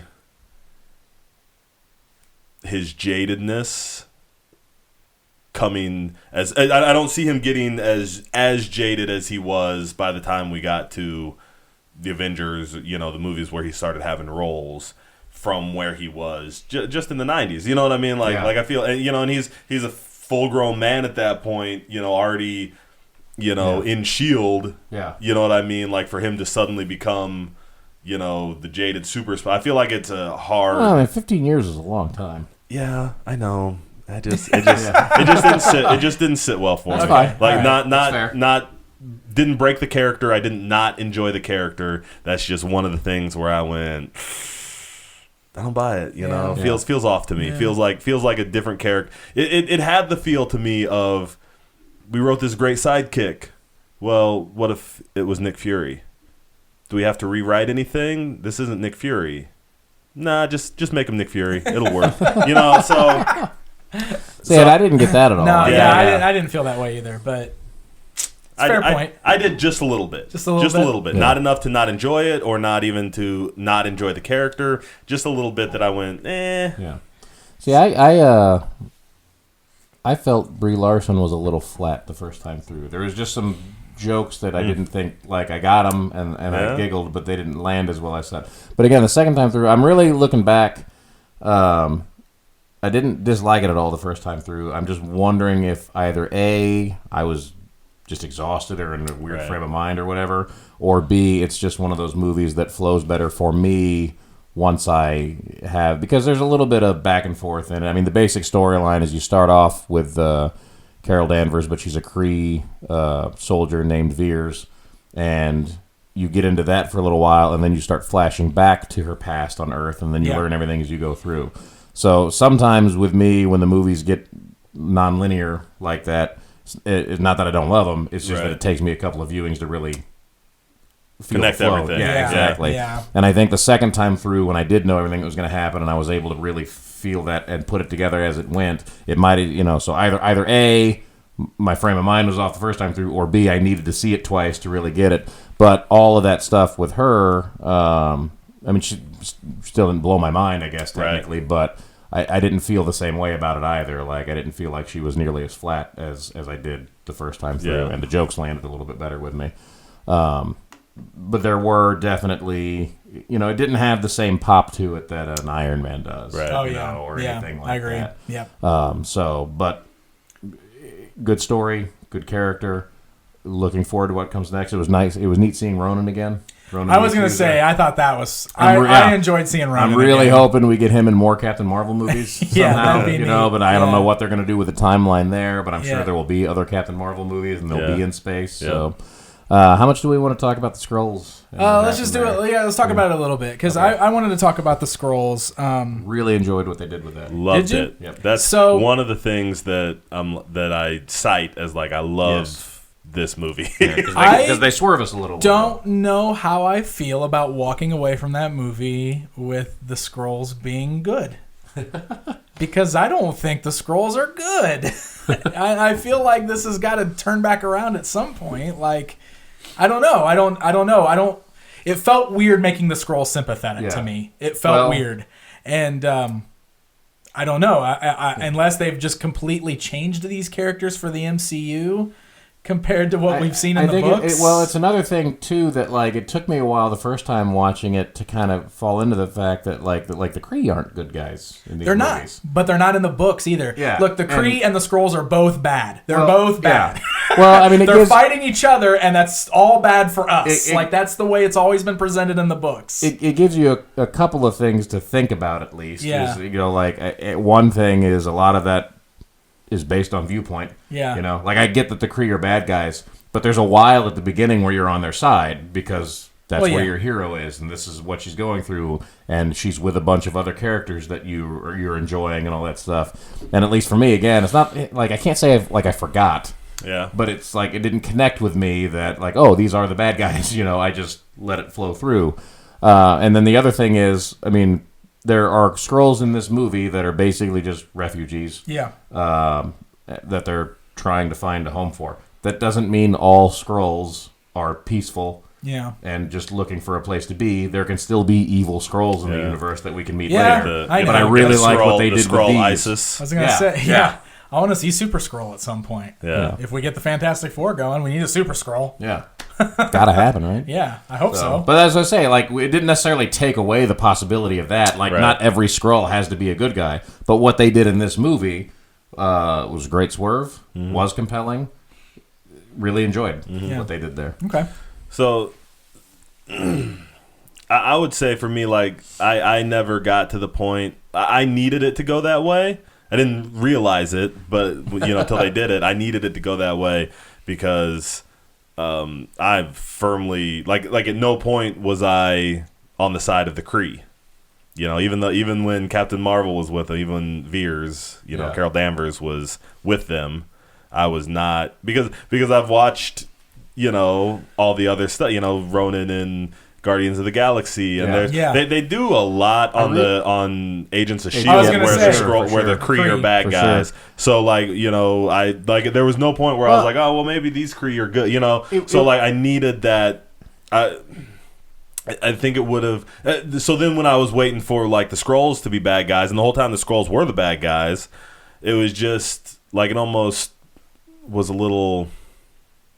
I don't know what the word. Not boring. The movie wasn't boring, but it was just a little boring. Paid by numbers, It was, exactly. Yes. So then when they flipped on that and they were like, "Oh look, the Skrulls are good guys. See, these Skrulls are good guys." I was that changed stuff up for me. Yeah. So I was like, "Oh, all right." I think that's one of those things that was a swerve even in the casting too, though, because I don't think Ben Mendelsohn's ever played a good guy before. So it's automatically, of course, he's the bad guy of the movie and everything. Right. That with me, and this is what makes me wonder if it was the frame of mind thing, because this is all things I should have known from scene one, like you're talking about right there. But the first time I watched it, it was like a progression. The movie started, and part of it was also our first introduction to the first two Kree people are just normal humans. Yeah. Because it's Jude Law and Brie Larson, right. And then all of a sudden they're going into their squad, and all the blue Kree come in, and that was one of those things where it's they got together with those guys, and I was like, oh yeah, Kree, those guys are bad guys, whatever, we'll see what happens, Yeah. And then later on, there's the moment where he's on the comm with Ronan the Accuser, and that was the point where I was like, wait, these guys are the bad guys. Yeah. That's when I really felt it. I'm like, what is going on in this movie? Yeah. Awesome. The Tesseract played a big part in this. Yep. And I just think it's cool that of all the MCU movies, the Tesseract has really been one of those things that have tied so many of them together. Yep. The Tesseract is that one thing. So that's basically what imbued Carol with the powers of Captain Marvel, right? Is that the way I get that? It was the power source for that engine that Marvel built. Yeah. So I don't know exactly how that works. So is she flowing with Tesseract power? Is that's why she's powerful? I guess. That's kind of like what I was trying to figure out. I don't know exactly how that works because the Tesseract wasn't there, but its energy fueled the engine that blew up and gave her power. So sort of, I guess. Like third degree. There we go. Yeah, third degree Tesseract power. She's got third degree Tesseract burns. Yeah. Oh man. Sick burns. Hey, just while we're talking about her powers a little bit, I loved so much the scene where Nick Fury's like, "How do I know you're not a Skrull?" And she blows up that jukebox. And he's like, "What is that? What was that?" And she's like, "It's a plasma blast." He's like, "Okay." How do I know Skrulls can't do that? Right. How do I know that doesn't make you a Skrull? She's like, Skrulls can't do that. Yeah. I loved that. That was awesome. I mean, that was in the trailer but that was one of those moments right there, because that too was when she's basically quizzing him to try to figure out that he's not a Skrull, and she's like, "Give me something really weird that a Skrull could never replicate." And he just goes, "When toast is cut diagonally, I can't eat it." And he stares at her for a second. He's like, "You didn't need to know that, did you?" She's like, "No, but it was fun."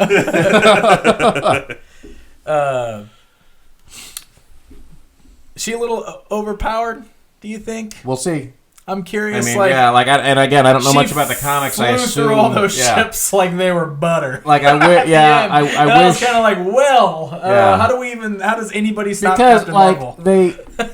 They did that thing where basically the accusers are there and they've got 3 giant ships and there are Skrulls on Earth, so they're just going to blow up Earth. So they send 1 billion rockets at one spot on Earth. I was like, I would have way been more happy if they would have just sent one and convinced me it was a giant space rocket that could destroy an entire planet. Because if they needed to send 50 of them, they probably shouldn't have done it all at the exact same spot anyway. And then I would have been happier with her just having one giant rocket thing to destroy instead of her destroying 50, because then exactly you get to that point where you're like, okay, like what can't she do? Yeah, well, that's kind of how I felt through that whole scene, because I was like, well, this is cool getting to see her actually like use her powers and be all powered up and everything. Like except boy, is she now suddenly the most powerful thing in the Marvel universe. And remember too, like this is a movie that stretches tons of other movies, because I'm watching that going, how in the world does Ronan still exist in Guardians of the Galaxy? Yeah. Right. If she ever meets him again, why doesn't she just slice him and everything he's near up like butter? Well, she doesn't really know, right? Like, there's just 3 ships, and she's out there blowing up ships. She's not, like, having a showdown with Ronan. Well, but I'm not saying why didn't she kill him right now, but I'm saying, like, they set it up like there's going to be more stuff in the future. Because he even says when they're retreating, he's like, we're coming back for the weapon at some point, and they're like, the engine? And he's like, no, the woman. Right. Yeah, but then he also, by the time we get to Guardians of the Galaxy, he's like a Kree outlier, like a terrorist. You know what I mean? Like, I don't know. I didn't think about that. As far as her being overpowered, I mean, she's the one that now has to go fist fight Thanos. Yeah. Right. So I mean, she's got to be overpowered a little. Yeah. I mean, so far, I mean, with or without the gauntlet, we haven't seen anybody. Yeah. Thor was an inch away from killing Thanos, and she looked like she could eat Thor's lunch, man. Dude, yeah. I like that in the new Endgame trailer, that little kind of face off with Thor and Captain Marvel. Yeah, I like this one. Yeah.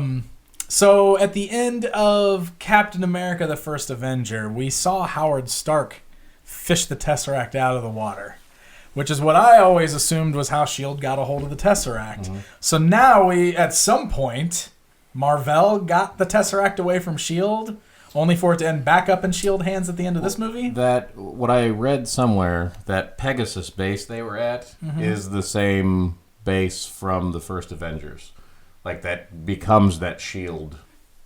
location, that big like underground area they were at or whatever. Okay. And so basically, like I don't know that it wasn't a full-in SHIELD location right there, but it's all government security stuff. So basically, she was working for them. Is my understanding how I would place the timelines together, because that was kind of confusing to me. Yeah. But I mean, if she's there working anyway, and she's working on this thing, I don't think they would just let her walk it out and up to space. But at some point, she snuck it out to her space station. And there it was, and then they got it back with the... Yeah. Well, Howard Stark worked more with... Because S.H.I.E.L.D. wasn't a thing yet. Right. So Howard Stark worked more with the military. Yes. Right. And so, like, if he worked with the military, he would have picked that up, turned it over to the military, and then they would have held on to it. And then when Stark and Peggy Carter started S.H.I.E.L.D., the military wouldn't necessarily have gone, okay, here's all your this Tesseract stuff, back. right? Yeah. That makes sense. But then when they have, by the time they have Marvel going, hey, I'm building you guys a Lightspeed engine, they go, well, here we have this Tesseract thing, and I mean, and probably Marvel came to Earth going, hey, I'm getting readings on this Tesseract. That might power my Lightspeed thing. It's one of the, like, Marvel's usually better about not leaving those gaps there, but I don't feel like this is that big. Like, this one's easily enough explained. Yeah. Okay. So. Cool.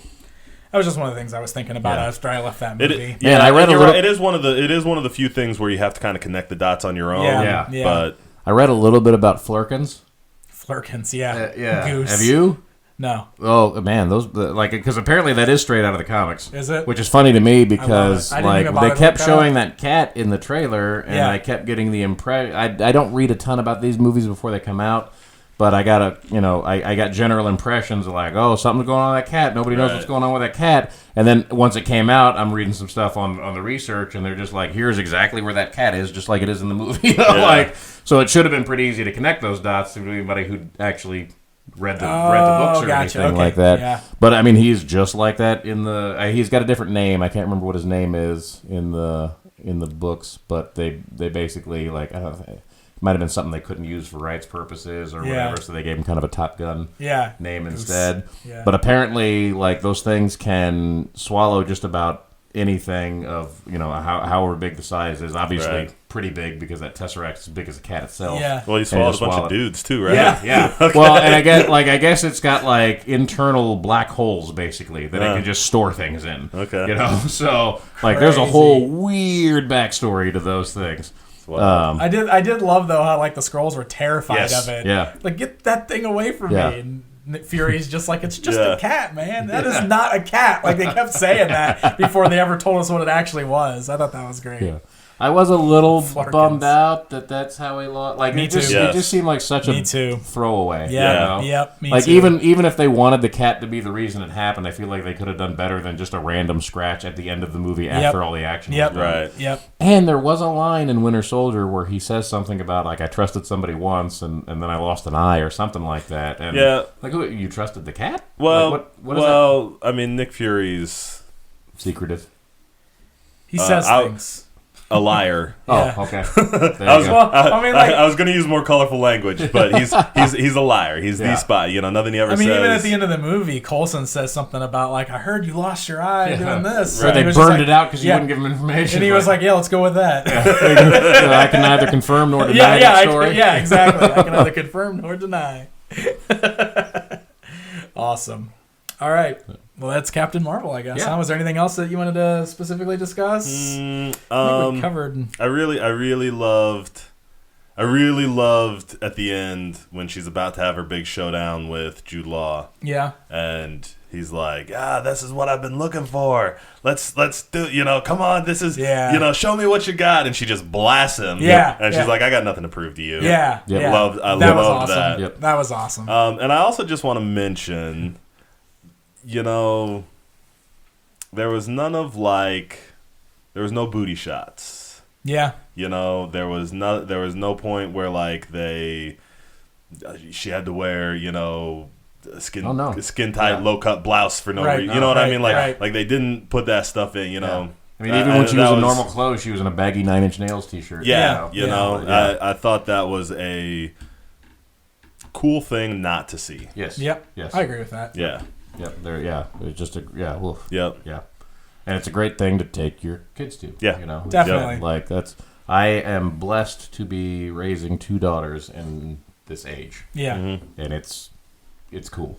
Yeah. You know. Yep. And that's, I think, one of the reasons I get inexplicably emotional sometimes. Yeah.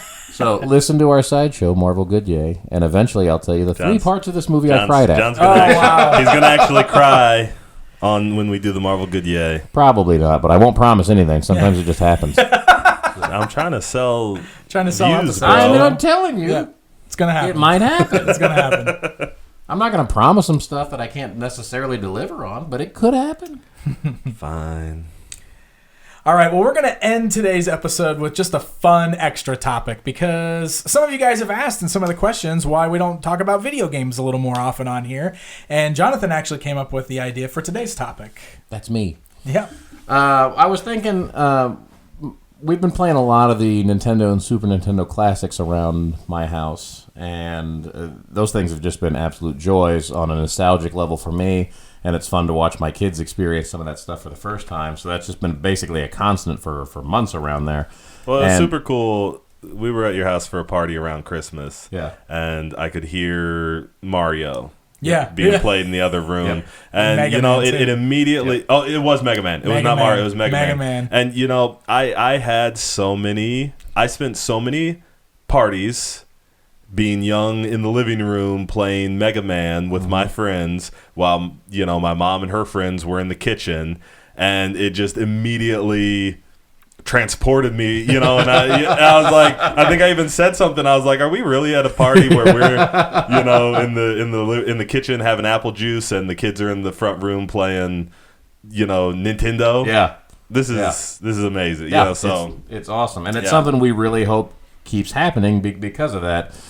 Total side note, have you guys seen the PlayStation Classics? Oh my God, it's a disaster. Oh yeah, it's a disaster. Like that thing came out like 3 months ago for $100, and you can already get them for like $40 at Walmart. Have you heard about what's so bad about them? Well, first of all, the game choices are terrible. Yeah. But part of the problem with it is that most of the games that are on there, they use the European versions of the game instead of the US versions. So the frame rate is different because the frame rate's different on their hardware over there. So the games don't even play the way they're supposed to. The like speeds are all off. The games are just so janky. Oh, man. They don't work the right way. The system is a total disaster. Yeah. All the way through. Unfortunately, Sony just tried to cash in. Yeah. Did they just let the people who made Amazing Spider-Man make the... Oh my God. Well, I was going to say, from a technology and hardware standpoint, that's very un-Sony. Yeah, I mean, they're usually top of the line with all that stuff. But yeah, they just crashed. Your and movie burned analogy totally holds up. Crashed and burned with that thing. Yeah, because that thing's on deep clearance already. Because they did not sell. I mean, months in, and you can get it for 60% off without even trying. Yeah. I mean, Sony, as entrenched as they are now, like the Sony PlayStation didn't have the nostalgia value of the Nintendo anyway. No, I mean, right? it might have for a certain. That was those Metal Gear. I had a Sony PlayStation. I maybe? preferred the Sony PlayStation, but it's still like But we were still a little bit older than that nostalgic bone. Maybe like that might be it. You know, because Final Fantasy VII, those Metal Gear games, there was a lot of firsts on that. Where if you were, 14 instead of 19, that might have hit your sweet spot there. But apparently not. So, anyways, the talk that I started thinking about was, hopefully we'll eventually be getting an N64 Classics edition. Maybe. Yeah, I don't know if it's Nintendo has basically said it probably won't. Nintendo keeps saying Nintendo says won't. A lot of things. Exactly. So you never know. They still like money. Yeah. So eventually, hopefully, we will get one. But even if we don't, it's fun to kick back and think about if we were going to have a Nintendo Classics, what kind of stuff would we like on there? So we just kind of came up with, a list of some games to throw out. You never know how many's going to be on there anyway. I think it went from 30 down to 20 between the NES and the Super Nintendo. So you almost have to wonder if the 64 would have even less because I don't know if it's based on like how big the games are. Which becomes part of the problem too. Is if they go, okay, well we did 30 for the NES, we can do 20, and it's only going to be a few dollars more for the Super Nintendo. But if they're worried about getting to the point where like we're going to have to charge $120 for this thing, and it's going to be 8 games. The Super Nintendo had less games, but it had some serious quality games on there. For sure. And like some big games too, like they included things like Secret of Mana on there. Some of those games that they put on there are like, if you tried to buy the cartridge right now, you'd be forking out hundreds of dollars for, and they just went and threw them straight on this thing that you can get. Earthbound. Earthbound is like one of the more sought after SNES cartridges, and now you can just play it on the SNES Classic. So they put some good quality stuff on there that people actually wanted to play. So there was definitely like less games, but I feel like the quality boost was there between the two systems. But my only point is like that might be one of the reasons. And it came with 2 controllers. Yes. The first one only came with 1 controller. And they're compatible with each other. Yeah. So if you have both, you don't have to buy a second controller. Yeah. Because I got the Super Nintendo before I got the Nintendo. You can also use them on the Wii, which is great if you have the Virtual Console on your Wii, because now you can use an actual Nintendo or Super Nintendo controller to play those games. Very nice. Wii. We did have to buy extenders because they're real short, and I was tired of my kids sitting 3 feet in front of the TV. Yeah. You know. But what I was saying there is maybe one of the reasons we won't ever get one is just from a simple price point. Right. If they can't handle putting that much information onto a system and still make it priced, because they're not going to come out with one of these that's $150. Right. No, nobody's going to buy that. Right, exactly. There's definitely. They would. I would buy it. You'd buy it. Many people would buy it. I mean, not the level of people who went out and shelled out $60 for the NES Classic. I mean, I think you're right. Even when PlayStation, maybe you're right. Even when PlayStation announced that theirs was going to be $100 before people knew there were problems with it, everybody went, "Whoa!" Yeah. And they were balking at it. So, I don't know. But basically, if we were going to get one of these things, what kind of things would we like to see on there? So it's basically just a rundown nostalgia lane for what was the kind of stuff we used to play on the N64. Right. So I don't really even know how to... You got a good list, but I've got some that aren't on your list. Okay, so perfect. Well, I mean, let's just kick some ideas around. Some of the ones I wrote down. I doubt many people are on board with this first one here. I wrote it down. I know, I love your first one. I forgot that it was even on there. There was a Bassmasters game. Bassmasters 2000. John wants the fishing game. I did. I remember, I think I just rented this game at first because I was like, but my dad's big into fishing. So I'm like, I'm going to play this game. And I just want to see my dad, who's never played a video game, actually play a video game, which is funny now because now he owns like an Xbox. Yeah. Like, you know. Yeah. He's in his 70s, and he'll just sit there and play Call of Duty because he's retired and he's got nothing else to do. That's awesome. You know, but back then he never had. And I rented it, and I started playing this thing, and it was just, you know, like sometimes you just get addicted to the weirdest things. Yeah. And I just kept playing this darn fishing game and wouldn't stop. And I can't even tell you why, you know? Conker's Bad Fur Day. That's a good one. It'll never make it. Nope. If they make an N64 Classic, it will not be on there. But you know why? Because of the rate. Well, because of the licensing. Yes, exactly. But you know why else? Because that is not a kid's game. That's not a kid's game. Yeah. You know, they're going to market this thing towards youths. Wow, $65. What? Maybe it's a good... Maybe Bassmasters 2000 would be a good choice. See? Why is this game so expensive? I'm looking at Bassmasters 2000 on eBay right now, and most of them are going for $50 and $60. I feel incredibly vindicated. I don't understand. I thought this was going to be one of those like $2 cartridges, and nope, it's like that's ridiculous. Yep. Oh my god, because it's addicting. Oh, it's a THQ game. So, THQ made good games. Yeah, very good. They made games. the No Mercy games. Exactly. We're coming up on those at some point. Conker's Bad Fur Day. If you guys have never played that one, figure out a way to get to it. They rebooted it, or they re-released it. Yeah. On Xbox. Was it the first Xbox? 360, I think.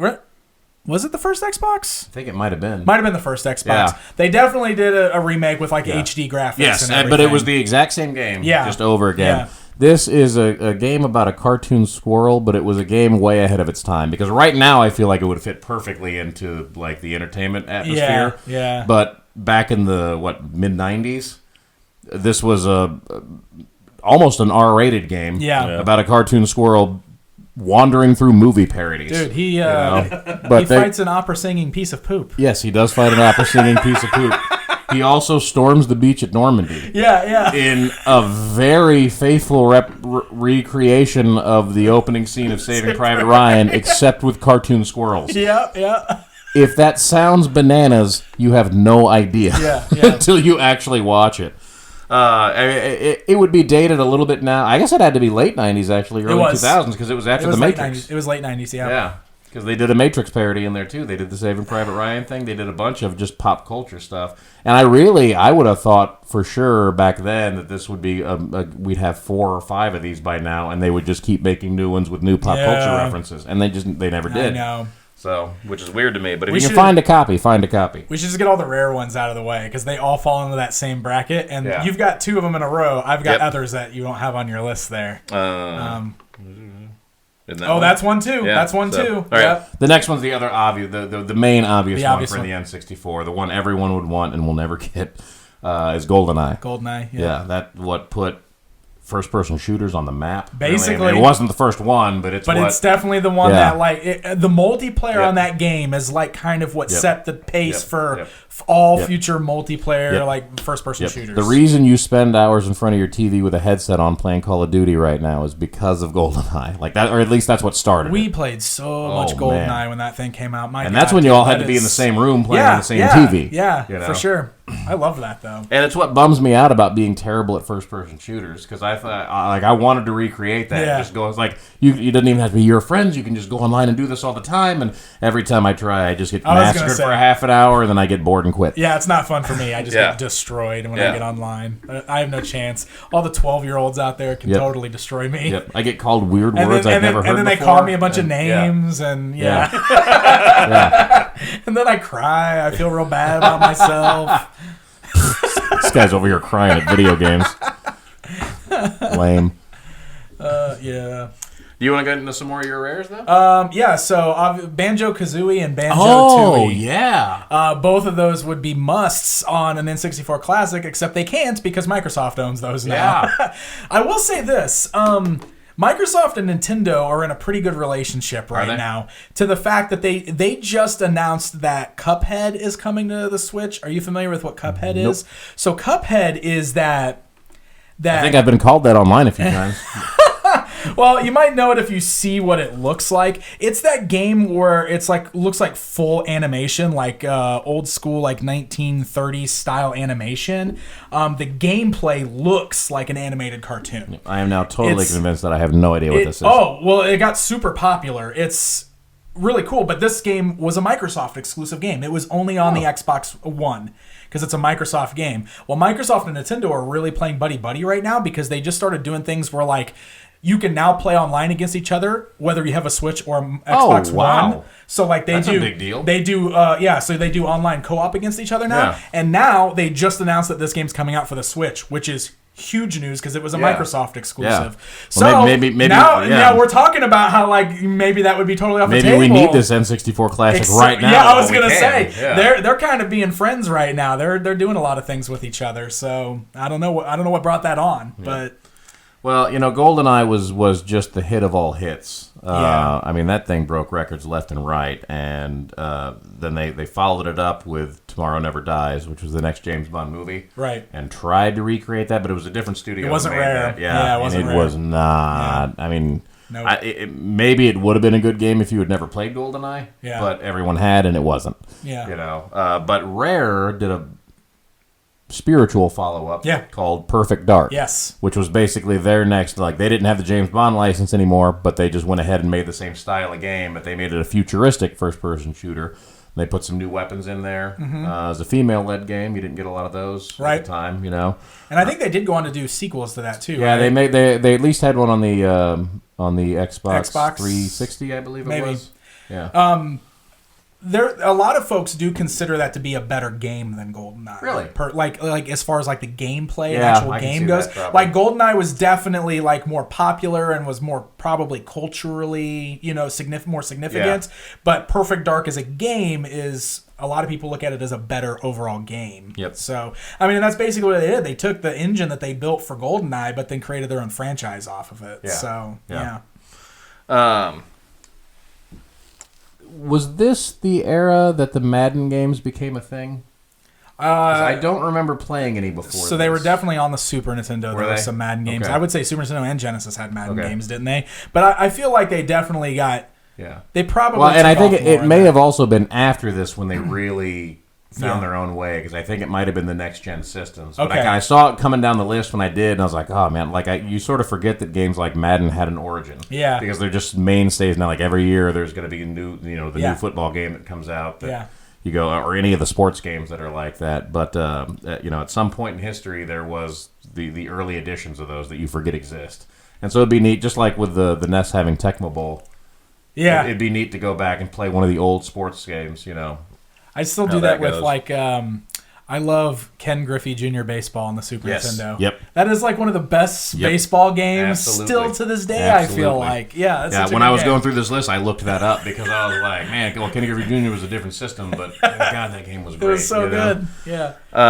Going on the realm of sports games, two of my absolute all-time favorites by far, and I'm not even an NBA fan by any means. Man, you guys remember NBA Jam? So I played NBA Jam on the Super Nintendo more than anything else. But yeah, I had Tournament Edition when I was a kid, and I loved that game. That and that led way to NFL Blitz, which was the football version of NBA Jam, basically. So every time we go up to the Galloping Ghost, I still play a ton of NFL Blitz because I love that game. I don't know, it's so fun. I like the sports games that are a little more like games. Yes, exactly. You know what I mean? Exactly. Like they're not just straight sports games. Like they're not like the actual sport you watch on TV. They do all the weird stuff, like the crazy dunks and jam, or the crazy tackles and blitz. I don't know. It makes it feel more like a video game. Yeah, absolutely. I like that. I mean, there's definitely a place for like your normal baseball game, your normal football game, but I really like these like cartoonish ones. Yeah, me too. That really go over the top and stuff. And then sometimes the real ones, they'll start to do the things now where it's like, oh, you can just create a guy and decide where he goes to college and what he eats and when he goes to a nightclub. And I'm like, I just want to play football. Come on. That's ridiculous. But this was nothing but just crazy bananas football and nonstop.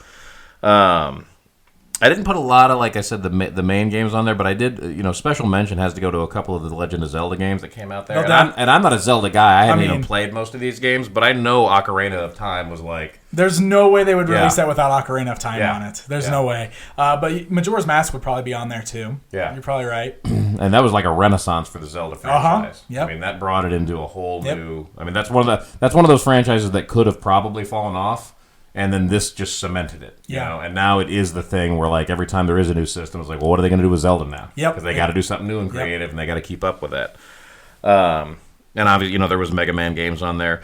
Obviously, the Super Mario 64, again, it's one that's definitely going to be on there. So also very good. Also reinvented Mario games. Yeah, for sure, because it gave that 3D world around it. Yep. But Paper Mario is one that I came across that I sort of forgot. It's so good. That this is where it came from. Yeah. But and such a fun game. So good. It's basically it's the spiritual successor to Mario RPG. Mm-hmm. So Mario RPG was on the Super Nintendo, and that's the one that Square developed. So it was kind of like the Mario Final Fantasy. Yep. So Paper Mario brought it back in-house at Nintendo. It wasn't Square anymore, but it was basically this, like, they took the idea of a role-playing Mario game, and then they created the Paper Mario franchise. And it's very good. It's a great game. Yeah. It's one of those ones that, like, they've done several Paper Mario games since, but they've never really still, like, done one quite like it was on the Nintendo 64. Never recaptured the magic. Exactly. Yeah. So, Pilot Wing 64. That was sort of a niche thing, I think. I really dug Pilot Wings. I liked the Super Nintendo version better, but I didn't play a lot of the 64 version. Really? Yeah. I think I like that. And maybe I'm mixing them up, but I think I feel like I played it a ton on the 64. Because they did one on the Wii too, didn't they? Didn't they bring that back at some point? They did. Okay, the Nintendo DS had Pilot DS. Wings. Okay. Yeah, Pilot Wings DS. Yeah. I don't think I have ever played. Maybe this was the last console one I played then. In which case, it was definitely the one that I really got into. Yeah. And then the main events, as far as I'm concerned, for Nintendo 64 games were the WCW NWO Revenge. Yeah. Which there were a couple. There was also WCW or NWO versus the World. Yeah. Something like that. Those two, and then I remember playing those games going, man, I wish they had a WWF license. Yep. I really want to see this game with the wrestlers I actually watch and care that much about. And then lo and behold, WWF No Mercy hits. Yeah. And the next 8 months of my life were gone. Wasn't WrestleMania 2000 was first, and then No Mercy. Yeah. Yeah. So they had 2 of each. Yeah. Yep. Yeah. Those games are so great. Oh, then to this day, I haven't played a wrestling game and not been disappointed. They're so good. Yeah. There was talk for a while, and I don't know whatever happened. I knew it was probably one of those things that was too good to be true. But there was definitely talk for a while during, I want to say, the Wii era, where they were trying to do a new version of No Mercy, but with the current WWE roster, but it was going to be the same gameplay. Oh my God, dude! I would love for them to do I will something buy like a that. Switch tomorrow. Yeah, dude. I know, right? If that happens. Oh my God, that would be so good. I will buy. Jared, are you on a Switch? No. I'll buy you a Switch so we can play it online so together. we can all play No Mercy. Yep. Yeah. So, Yeah, that's a solid list. I would probably add I think Pokemon Snap would be a big one that people would like. That was the one where you basically just go around taking pictures of Pokemon. It's like but it's super popular. Yeah. And people love it. I never got into many of the Pokemon games. Well, Pokemon Stadium was also on the 64, and that was kind of our first 3D-esque Pokemon game. Although I don't know how it would work with this, because the big draw with that was that it came with the connector to the controller where you can plug in your Pokemon Game Boy game, and your team that was on your Game Boy game could be brought into the actual Nintendo 64 game to do battles, which was what was so special about that game. I'm bringing my team into 3D and I can see my Pokemon. Yeah. So that was the gimmick. That of that interconnectivity stuff is neat to me to this day, and I know it hasn't taken off in the way that I feel like it should have, or that people thought it would. But any of the systems, I mean, there was with the PlayStation 3 and the PSP, there were things you could do where I know they had racing games where you could put your PSP on your TV and it would basically be your rearview mirror. Oh yeah, that is bananas. Why isn't everybody doing that? That's crazy. That is crazy. But stuff like that just hasn't taken off to that level. I guess it's just too many steps involved, which I kind of get to. It's a fun novelty, but then it sort of wears off. But stuff like that, and that was one of the first things I remember being where you really had that system to system interconnectivity, and it is very neat. I just never got into Pokemon. Star Fox 64. Oh, did I not write that down? I don't see it. I didn't write down Star Fox. So Star Fox 64 is a must, because I still think that's the best Star Fox game. That's my favorite Star Fox game. Even better than Star Fox 2? We just got to play that for the first time.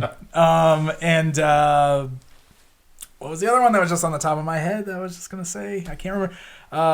There was a Donkey Kong 64. That could probably be put on there. Almost definitely would be just almost definitely because of the property. Anytime they do one of these things, we're gonna get a Mega Man, we're gonna get a Mario, Super Smash Brothers. Oh my goodness! The first Super Smash Brothers. Super Nintendo 64. Yep, that was the first one. That's right. One. So that's probably got to be on there too. Yep, for sure. I'm sure there's bummed others. out at my own list. Yeah. Jared, you got anything? Did you play the 64 much? I really did not. No. Okay. I played the wrestling games. I played the wrestling games and GoldenEye because GoldenEye was the party game. It was a phenomenon. You couldn't go to a party and not I want to be playing GoldenEye. I want to have a GoldenEye party this weekend. Yeah, what are you guys doing? Going to a GoldenEye party. I'm free. Let me know. I'll come. We need a fourth. We do need a fourth. Well, we can find a fourth. Message us. Who wants to come over and play GoldenEye? It's our 500. We just got our first contest. It's our Don't play GoldenEye with us. Our 500 subscriber celebration. Whoever has the best comment on the YouTube video, I like it. gets invited to play GoldenEye with us. We will not provide airfare. Figure out how to get to us. Yeah, figure out how to get. We'll buy Chinese. I'll buy. There you go. I'll buy. All right. Well, that was fun. That was a fun topic for sure. And hey, what do you? If I'm sure there were games that we didn't talk about that you would like to see. I clearly missed some big ones, so clearly throw some out there. If I'm you sure can I'm think of missing any. them too. I'm sure I'm missing comment more. below. Yeah, definitely comment. All right, let's go ahead and answer a couple questions that were posted on our Facebook page. Let's kick off with a question from Anthony Hernandez, who says, "What's your thoughts on the Ronda Rousey heel turn?" I'll let Jaron go ahead and take off. Jaron gets to talk again. Yeah. Bring some wrestling into this episode. Yeah. Okay, so the Ronda Rousey heel turn, I do not like. And I do not like it because of the way that they're going about it. Yeah. So they've done a few storylines recently where if it's not solely based on, fourth wall breaking, they've at least acknowledged it. And Ronda Rousey, they've sent her out there to do the whole, this isn't your wrestling fantasy, I'll break them all in half. Everybody knows that. I'm a legitimate, badass, whatever, you know what I mean? And she's doing that thing, and I'm just not into that at all. Like that kind of contrived, scripted fourth wall break is not. I'm not into it. Which is definitely scripted. Yeah. I keep seeing angry wrestling fans that are mad at her for doing this. This is definitely a work, guys. This is definitely part of the gimmick right now. This is totally scripted. Well, Triple H did the same thing. Yeah. And his just was so scripted. I didn't like. I'm not into that either. Yeah. Where he came out and he's like, you didn't attack. You didn't attack Ric Flair, the 16-time world champion. You attacked Richard Fliehr, my friend. Like, no, he didn't. Like, come on, guys. I know. First of all, I know he didn't. Second of all, that almost takes a little bit of the teeth out of it. It takes a lot of it out. Yeah, Triple H as a character has idolized Ric Flair. Yeah. This whole time. You know what I mean? So like. That's got way more teeth in it. It wasn't. I don't know. They're just trying to blur that line, but they're doing it poorly, and it reeks. I mean, wrestling's about trying stuff and seeing what works, and this isn't, and hopefully it stops. Yeah. Hey, did you guys know I was on Raw and SmackDown this week? What? I've heard. Yeah. I don't watch wrestling, so I wouldn't know. I don't either. I had to go find the video of it. Yeah, that was a fun experience. Tell us every second of it. Well, I don't want to talk every second about it. Oh, okay. I know that. Tell us some of the seconds of it. Yeah. Well, I had a lot of people say that they wanted to hear all about it on the podcast, so I'll talk about it a little bit. Yeah. I thought it'd be cool to at least let you guys know how it all came about and everything, because so many people just don't break your NDA. I didn't sign an NDA, but there's kind of there's an air about this, right? I'm not gonna go around. I'm not worried about kayfabe and ruining the business or anything like that. But I was still backstage, and you know what I mean. So I don't want to get too. Don't be that guy. I don't want to be that guy that gets too in depth on this stuff. But the thing I keep seeing the most is people just freaking out on social media, what? How did this happen? Why is Pixel Dan even there? Did you get a job there? Are you working there now? Is that your day job? And just people are so super confused. Those of you who have followed me a little longer or who've followed the show probably are a little less confused about it, because you guys know that I've been on the independent wrestling scene for 18 years now. I've been involved old. Which is crazy, right? It's weird when I say it out loud how long I've been doing it. But yes, all three of us here are involved in the independent wrestling scene and have been for a very long time. And if you weren't aware, when WWE comes to town, they always bring in local-ish indie guys to be extras on the show in case they need them on TV for whatever role they might need. Like the No Way Jose conga line, which is what I got to be a part of on Monday Night Raw, or security, like I got to be a part of on SmackDown. So that's how the whole thing came about. I saw lots of people that were just like, well, I want to do that. How do I sign up for that? And it doesn't really work that way. It's not that easy. Yeah. So they call you. You get the invite, and that's what happened. So it was really cool. It was an amazing experience. I'm really glad that I did it. It was really just it was just neat being there and seeing how it all gets put together. I think that was my favorite part of the whole thing, really. I had my call time both days was noon. So I was up in Chicago on Monday, had to be there at noon. which is crazy when you think about it, because you guys all are like, oh, well, this show starts at 8 p.m. But everybody gets there at noon the day of the show because there's a lot to do. But, even by the time I got there at noon, the ring was already up into the middle of the ring. Most of the stuff was being put up. They were erecting the Titantron, and they were putting all the lights together. And it was just kind of cool watching them build everything. And backstage, out in the arena, I really appreciated that part of it, just to see what all goes into it. There are so many people working there, and everybody's got their own job, and it's just cool to see the beast that is the WWE. You know what I mean? Yep. Just like this amazing, like, everybody's like this, there's all these working mechanisms that come together to put this whole thing together, and it's just kind of mind-blowing. So that was the part that I liked the most. But it was really neat because I was around backstage. I now, when I think about backstage at a wrestling show, I have an actual vision of it now because I've been there in two different arenas, but it's kind of laid out the same way, and I get to see that now. So that was really cool. And so basically you go into these things as an extra, and you may or may not be used. There's no guarantees. So I knew going into this that I might have just been there and just sat there all day and all night and not done anything. But that's part of the gig. That's what you're there for. And it really wasn't until an hour or two before they opened the doors to the arena that they finally kind of like told everybody what they were doing. So they kind of there was a bunch of us. They had like 22 of us they brought in for extras on Raw, which was huge. I got lucky because this is WrestleMania season right now, and I think that really played into why I got to do the things I got to do, because when it's not such a crazy time of year with all these builds into their biggest show of the year, there's probably not as many openings for stuff like this. But that's why they brought 22 people in as extras for Raw, because they needed a whole bunch of us for the conga line, and then they needed a bunch of us for security that night too for the Ronda Rousey segment. So anytime you see that kind of stuff on WWE TV, just know that you're probably looking at an independent wrestler in the area.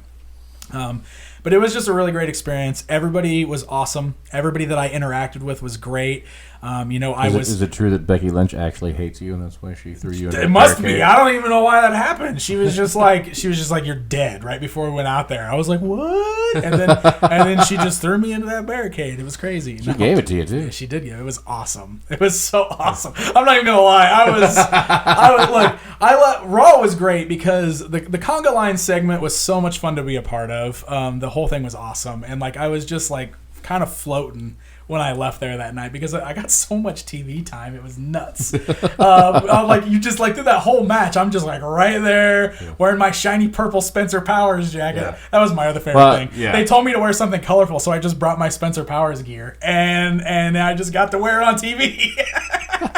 So that was great. Well, I got phone calls from people we know that did not know you were going up there for that. I just kind of like, I pick up the phone and they're like, "Is Dan on Raw right now?" Dude, and I'm looking, I'm like, because I wasn't watching live. I don't have USA for cable. I always have to watch the Hulu cut the next day, which it wasn't even on there, Yeah, but I was like, I was like looking at my watch. I'm like, yeah, he probably is. Yeah, that'd be my guess. If you're asking, then the answer is yes. You two were the only ones I told I was going, so I didn't tell anybody else. So no, everybody else found out when it happened. I got back from that segment, and my phone had exploded with text messages and social media. That was my favorite part. All the social media things. Was Pixel Dan just on Raw? I think I just saw Pixel Dan on Raw. That was which is funny too, because I always think nowadays, like, who watches live TV? Apparently, a lot of people still watch it. Fast forward through all the stuff, but nope. Apparently, a ton of people do. Yep. So I felt pretty good after Raw getting to do that because it was just a fun segment. I went into SmackDown the next day, and for almost the entire day I was there, I was certain that I wasn't doing anything. I was just like, this is just going to be that day where I just get to hang out now. And which kind of sucks during the day, I'll be honest, because like from 12 to 6 when they open doors, that is a long 6 hours of just sitting there. Just no doubt. Sitting there. There's nothing else for me to do but sit there. So, like, it was kind of one of those things I was like, well, man, I'm so glad Raw last night. It was so much fun. It was worth it. I'm just going to go ahead and be here for them if they need me or whatever. And it was literally like 15 minutes before they were getting ready to open doors. They were like, we need you. And they like literally pulled me and like 3 other guys, and they like took us over to like the prop truck, and they threw security shirts at us, and they're like, come out here, we need to rehearse this real quick. Like it was literally like, it was one of those things where it was like, I think they just wrote that part of the show like, like right before, you know what I mean? So, but it was really cool. And then I got to get a little physical on SmackDown, which was a bonus because I did not expect to get to do anything like that. So That's awesome. It was a great experience, and I'm really glad I did it. And it was a really cool time of year to do it because now I'm forever part of the Becky Lynch Charlotte WrestleMania build, which is pretty awesome. Oh, you might make a video package. I might make a video package. You never know.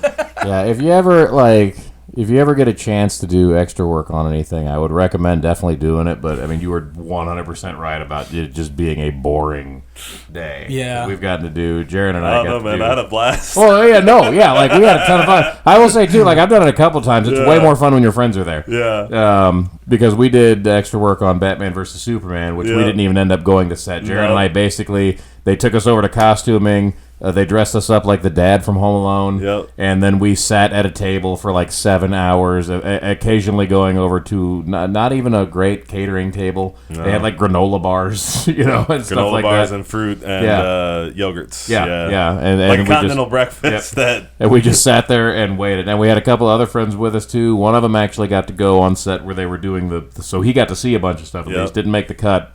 Our other friend. They brought. They actually hired him for his car. Also, they needed a bunch of cars for like a wide shot. So they called him down, got him in his car, wouldn't let him bring his cell phone or anything. They took all our cell phones and all that stuff. They had him park like a mile away from the shot in case they needed to do overhead stuff, and he basically just sat in his car for 4 hours by himself with no cell phone, doing absolutely nothing, and the cameras never came anywhere near him. Oh my God. So you will not always have the most fun day you've ever had, but if you can ever do it, I mean, it's always neat to be around stuff like that, but bring a friend if you can. For sure. Yeah, that I definitely kind of wish you guys were there for me for some of the parts where I was just sitting there for sure, because it was just kind of like, we were there for you in spirit. What am I doing? But it was super worth it. I had a great time. It was kind of crazy because, like I've mentioned, like I had to be up in Chicago at noon, and then that night I just drove straight from Chicago to Indianapolis, which was like a 4-hour drive, so I could be there for SmackDown the next day, and then drove back home. So I went full on wrestler travel. There you go. I was doing there. Yep, going to arena. It was good stuff though. I'm glad I did it. All right, we'll do a couple more quick questions here before we close things out. Yeah, we're on questions. Yep, I know. I just kind of shoehorned it in because we were talking about wrestling, so I thought. I was going to ask... Oh, this is a good one. Matt O'Toole says, what do you guys think of the Orville? You guys watching the Orville? I haven't watched it yet. You haven't been watching it? I need to. You're watching it. I love it. It's so good. It is so good. I mean, it is the most Star Trek thing on TV right now. Now, I'll be honest, I have not watched Star Trek Discovery, but... The Orville is like, it's the next generation with Seth MacFarlane. And I know that when they first started like advertising that show, I expected it to be much more of a comedy than it is. Yeah. And it definitely has comedy elements in it, but it is full on Star Trek aside from that. Yep. And I love it. That's awesome. I am just so into it. I want toys. I want them to be just like the Star Trek The Next Generation toys from the 90s. I want them the exact same style, and I'll just fit them right in with those. Yeah. That's how much I like that show. I want to watch Discovery real bad. I don't know why I draw the lines I draw, but I cannot fathom giving CBS $6 a month. It's going to happen when they launch the Picard show. That's what I'm saying. Like they keep coming out with stuff, and I get mad every time I see something. I'll see a commercial for something and be like, oh, and it's on CBS. Oh, it's on All Access. I really want to watch the new Twilight Zone too. Okay, yeah. So they're gonna get me. They're gonna get me because I want to watch Twilight Zone. I want to watch the Picard show. I might just spend more money buying the DVDs out of principle. I'm not giving CBS $6 a month. Oh man. All right, well, here's a fun, just kind of random question to end things off on.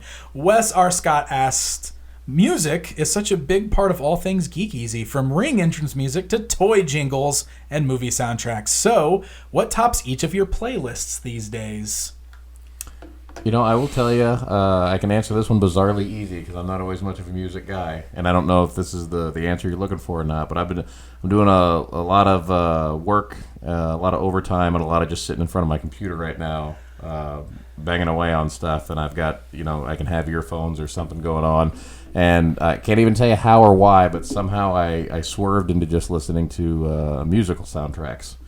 And so I've been, I think I've listened. I go on those kicks sometimes. Yeah, I think I've listened to the Rent soundtrack four times in the last week. I love that soundtrack. Les Mis a couple of times. Once More with Feeling. Oh, heck one of my Buffy. favorites. Yeah, they're releasing that on vinyl. Did you see that? Oh, really? Yeah, that soundtrack's getting awesome. a vinyl release. That's fantastic. But that's been fueling my days because I can turn it on. It feels like I'm watching the movie, but I don't have to pay full attention, and I just sort of let it go. So that's and musicals are one of those genres. I really haven't seen that many of them, but I love almost every one that I've seen. It's weird that I haven't seen 20 of them, you know. But they're also ones that I can just hit repeat on and just let it go and go through my day. So that currently today, 6 months from now, I'll give you a different answer. But right now, that's sort of what I've been doing, and it's very pop culture related. So my playlists are all over the place. I listen to so many different things, and it really depends on the mood I'm in that day. Because I will go and so I basically have headphones on all day at work while I'm working, and that'll be at my day job or even after hours, and I'm like writing or doing anything for the Pixel Dan job. I'm usually got music pumping because it helps me focus on writing and stuff. It's weird. So if I'm listening to like music, I like anything from like 80s rock and pop. Then I'll listen to like 90s alternative. I like a lot of 90s alternative stuff. If we're talking about just bands that I like, I'm a huge Foo Fighters fan. I love Dave Grohl. So anything with Dave or the Foo Fighters, all the way up to the modern stuff, love it. But then I also listen to a lot of video game music, specifically retro video game music. So I'll go on playlists sometimes where I'm listening to like music from Super Nintendo games and music from just video games like that. I listen to the soundtrack to Stardew Valley a lot, which is a video game that I really like on the Switch. It's like a farming sim, but the soundtrack's awesome and it's like relaxing. So it's perfect for when I'm working. And then sometimes I'll just listen to like, I'll find playlists on YouTube of like chill wave. It's like a genre of music that's like synth and stuff. And I'll just blast some chill wave and just, it's super helps me focus on working. Sounds like a Mega Man villain. I love it. Yeah. I love Mega Man music too. So that's kind of what I listen to a lot. That's so funny. I listen to so much synthwave. When I'm writing and doing stuff, it is just. It's the perfect thing for writing for me. I don't know why, but like I'll just find any random playlist that's like a chill wave or synth wave or any of that kind of stuff. And so if you don't know what chill wave is, it just sounds like the Thor Ragnarok theme. The kind of music in those movies. It's just or Blade Runner, the 80s sci-fi it's good music. stuff, man. Yep. Yeah. I listen to a lot of that. There's a lot of really good mixes on YouTube. There's so many. And you can just and you can just pull them up, and most of them are at least an hour long. Yep. So you can just put it on and it'll just flow through. As long as you find them without commercials, that. I was usually YouTube isn't that bad, but I was watching this video the other day that was like a 10-minute video, and I swear to you, it had 9 commercial breaks. Yeah. I hate that. Absurd. Well, the uploader does that, right? They can put where they If your video is over a certain length, you can plug in commercials anywhere you want to in your video. Man, it was absurd. And it drives me nuts. Because it was talking. It was like a conversation. It was like the same stuff you're doing. Yeah. I will just cycle through all of these. So there's some you got to go check out. Have you seen any of the It Came from the 80s ones? Oh, no. Click that and there's like 7 of them. They're going through YouTube now and looking for some of these synthwaves. So Space Waves is coming up. I haven't listened to that one. I've listened to this one though. Space Trip. Well, these specifically, it came from the 80s. They're amazing. I love them. Dark wave horror synth. Yeah. They're so good. So I highly recommend those for everybody listening. That's not just for Danny. If you want some synthwave, go look up the It Came from the 80s playlists. They're just bananas. So I'm also listening nonstop right now to the Spider-Verse soundtrack. Oh, heck yeah! It's bananas. The Christmas one? No. Oh, okay. The actual soundtrack. That is a good soundtrack. I just watched that movie again the other day, and Christine and I both commented on how good the soundtrack was. It's so just good. while we were watching it. Yeah. It's so good. So I'm a '90s kid. I grew up in the the renaissance, the golden age, the platinum age of rap and hip hop. Yeah. And I have lived through the absolute garbage that has been 2000s hip hop. And so I was so pleasantly surprised. Like, I don't know that we're coming back around, but to actually hear the Spider-Verse and hear some hip hop that I actually like. I mean, some stuff comes and goes and you like it. I like when Kanye West makes music so much more than when he talks. Yeah. So there's some good music out there, but for the most part, hip hop has just been garbage for like the last 20 years. And so I love when I come across some good hip hop. Awesome. I will give you the flip side of that coin, and I think I'm the only one here. I'm sure, probably the only one watching who's big into country music. And I have been hearing since the '90s that country music ain't what it used to be, and it all sucks now. Yeah. And it's taken me 20 years, but I finally got there. Yep. It's terrible now. It's not that it doesn't sound like it used to. It's just that it's all bad. Yeah. It all sounds the same to me. Exactly. And every country song, I mean, like, that's the one thing I notice. Like, when I hit those, every now and then I get a wild hair, and I'll turn on the country station and listen to it. Yeah. And it just feels like they're all the same song. Yep. And I can find, there's a few artists I like that are still doing stuff, and they'll be fine. Like your Brad Paisleys and things like that. And, there's plenty of stations that play mostly stuff from 10 or 15 years ago, or even older. And so you can still kind of get that fixed. But, like, every time I hear it, it's like, it doesn't even sound like country anymore. It sounds more like pop. Like, no, it doesn't sound like pop either. It doesn't sound like anything. It's just not. It's just its thing. Yeah, it's like its own cliche. Like it's. I don't know. Yep. It feels like a parody of itself done by the Wayans. Another one. I'll do that. I'll throw another one out there. City pop. Have you ever listened to city pop? I have not listened to any city pop. So city pop is a really interesting genre because it's basically 80s Japanese music. Okay. So it was real popular in Japan in the 80s, and it's totally its own genre. Yeah. It's real weird, and it's gotten really popular recently. So again, there's a ton of just playlists of this stuff all over YouTube, and you can just turn it on. It's just crazy catchy, and just like, I don't know, it's a great thing to just put on and just relax to, and like you just got this music on. Yeah, I love it. I don't know. I'm gonna have to check some of that Yeah, you out. should check out City Pop. There's some good stuff out there. Hey, you think anybody expected this answer? I know, right? That's why I saw that question, and I was like, I think I got some good answers for that. Like, I don't think we expected it. We went from Les Mis to synthwave. I don't think anybody. I don't think we expected any of that. Well, so since Danny threw out one more, I have to throw out one more because my absolute favorite thing: fire up the grill, start a fire, get a glass of apple juice, and sit around and listen to some like old blues. Yeah. Love the blues. Like that is my chill out music. If I'm sitting around a fire pit, if I just pulled a steak off the grill, I want some, and not like R&B, not Boys to Men. Like, I want some Southern, Delta blues, or some real some classic with that slow whiny guitar. We ought to go to Memphis sometime. We'll go tomorrow. Nice. We'll go. You let me know. We should go on April 16th. All right. Well, those are good questions that actually got some really good answers out of us this time. So if you guys ever want to ask any kind of questions like that, please head on over to our Facebook page and make sure you give it a like. Just do a search for Geek Easy Podcast. And I always try to put up a thread beforehand, but you can also just post questions on the page, and we'll do our best to find them. And we always pick a couple of them to answer on the show. So we might answer yours. And I think that's going to put a wrap on this week's episode of the show. So good discussion today, guys. Yeah, very, very. That was very good.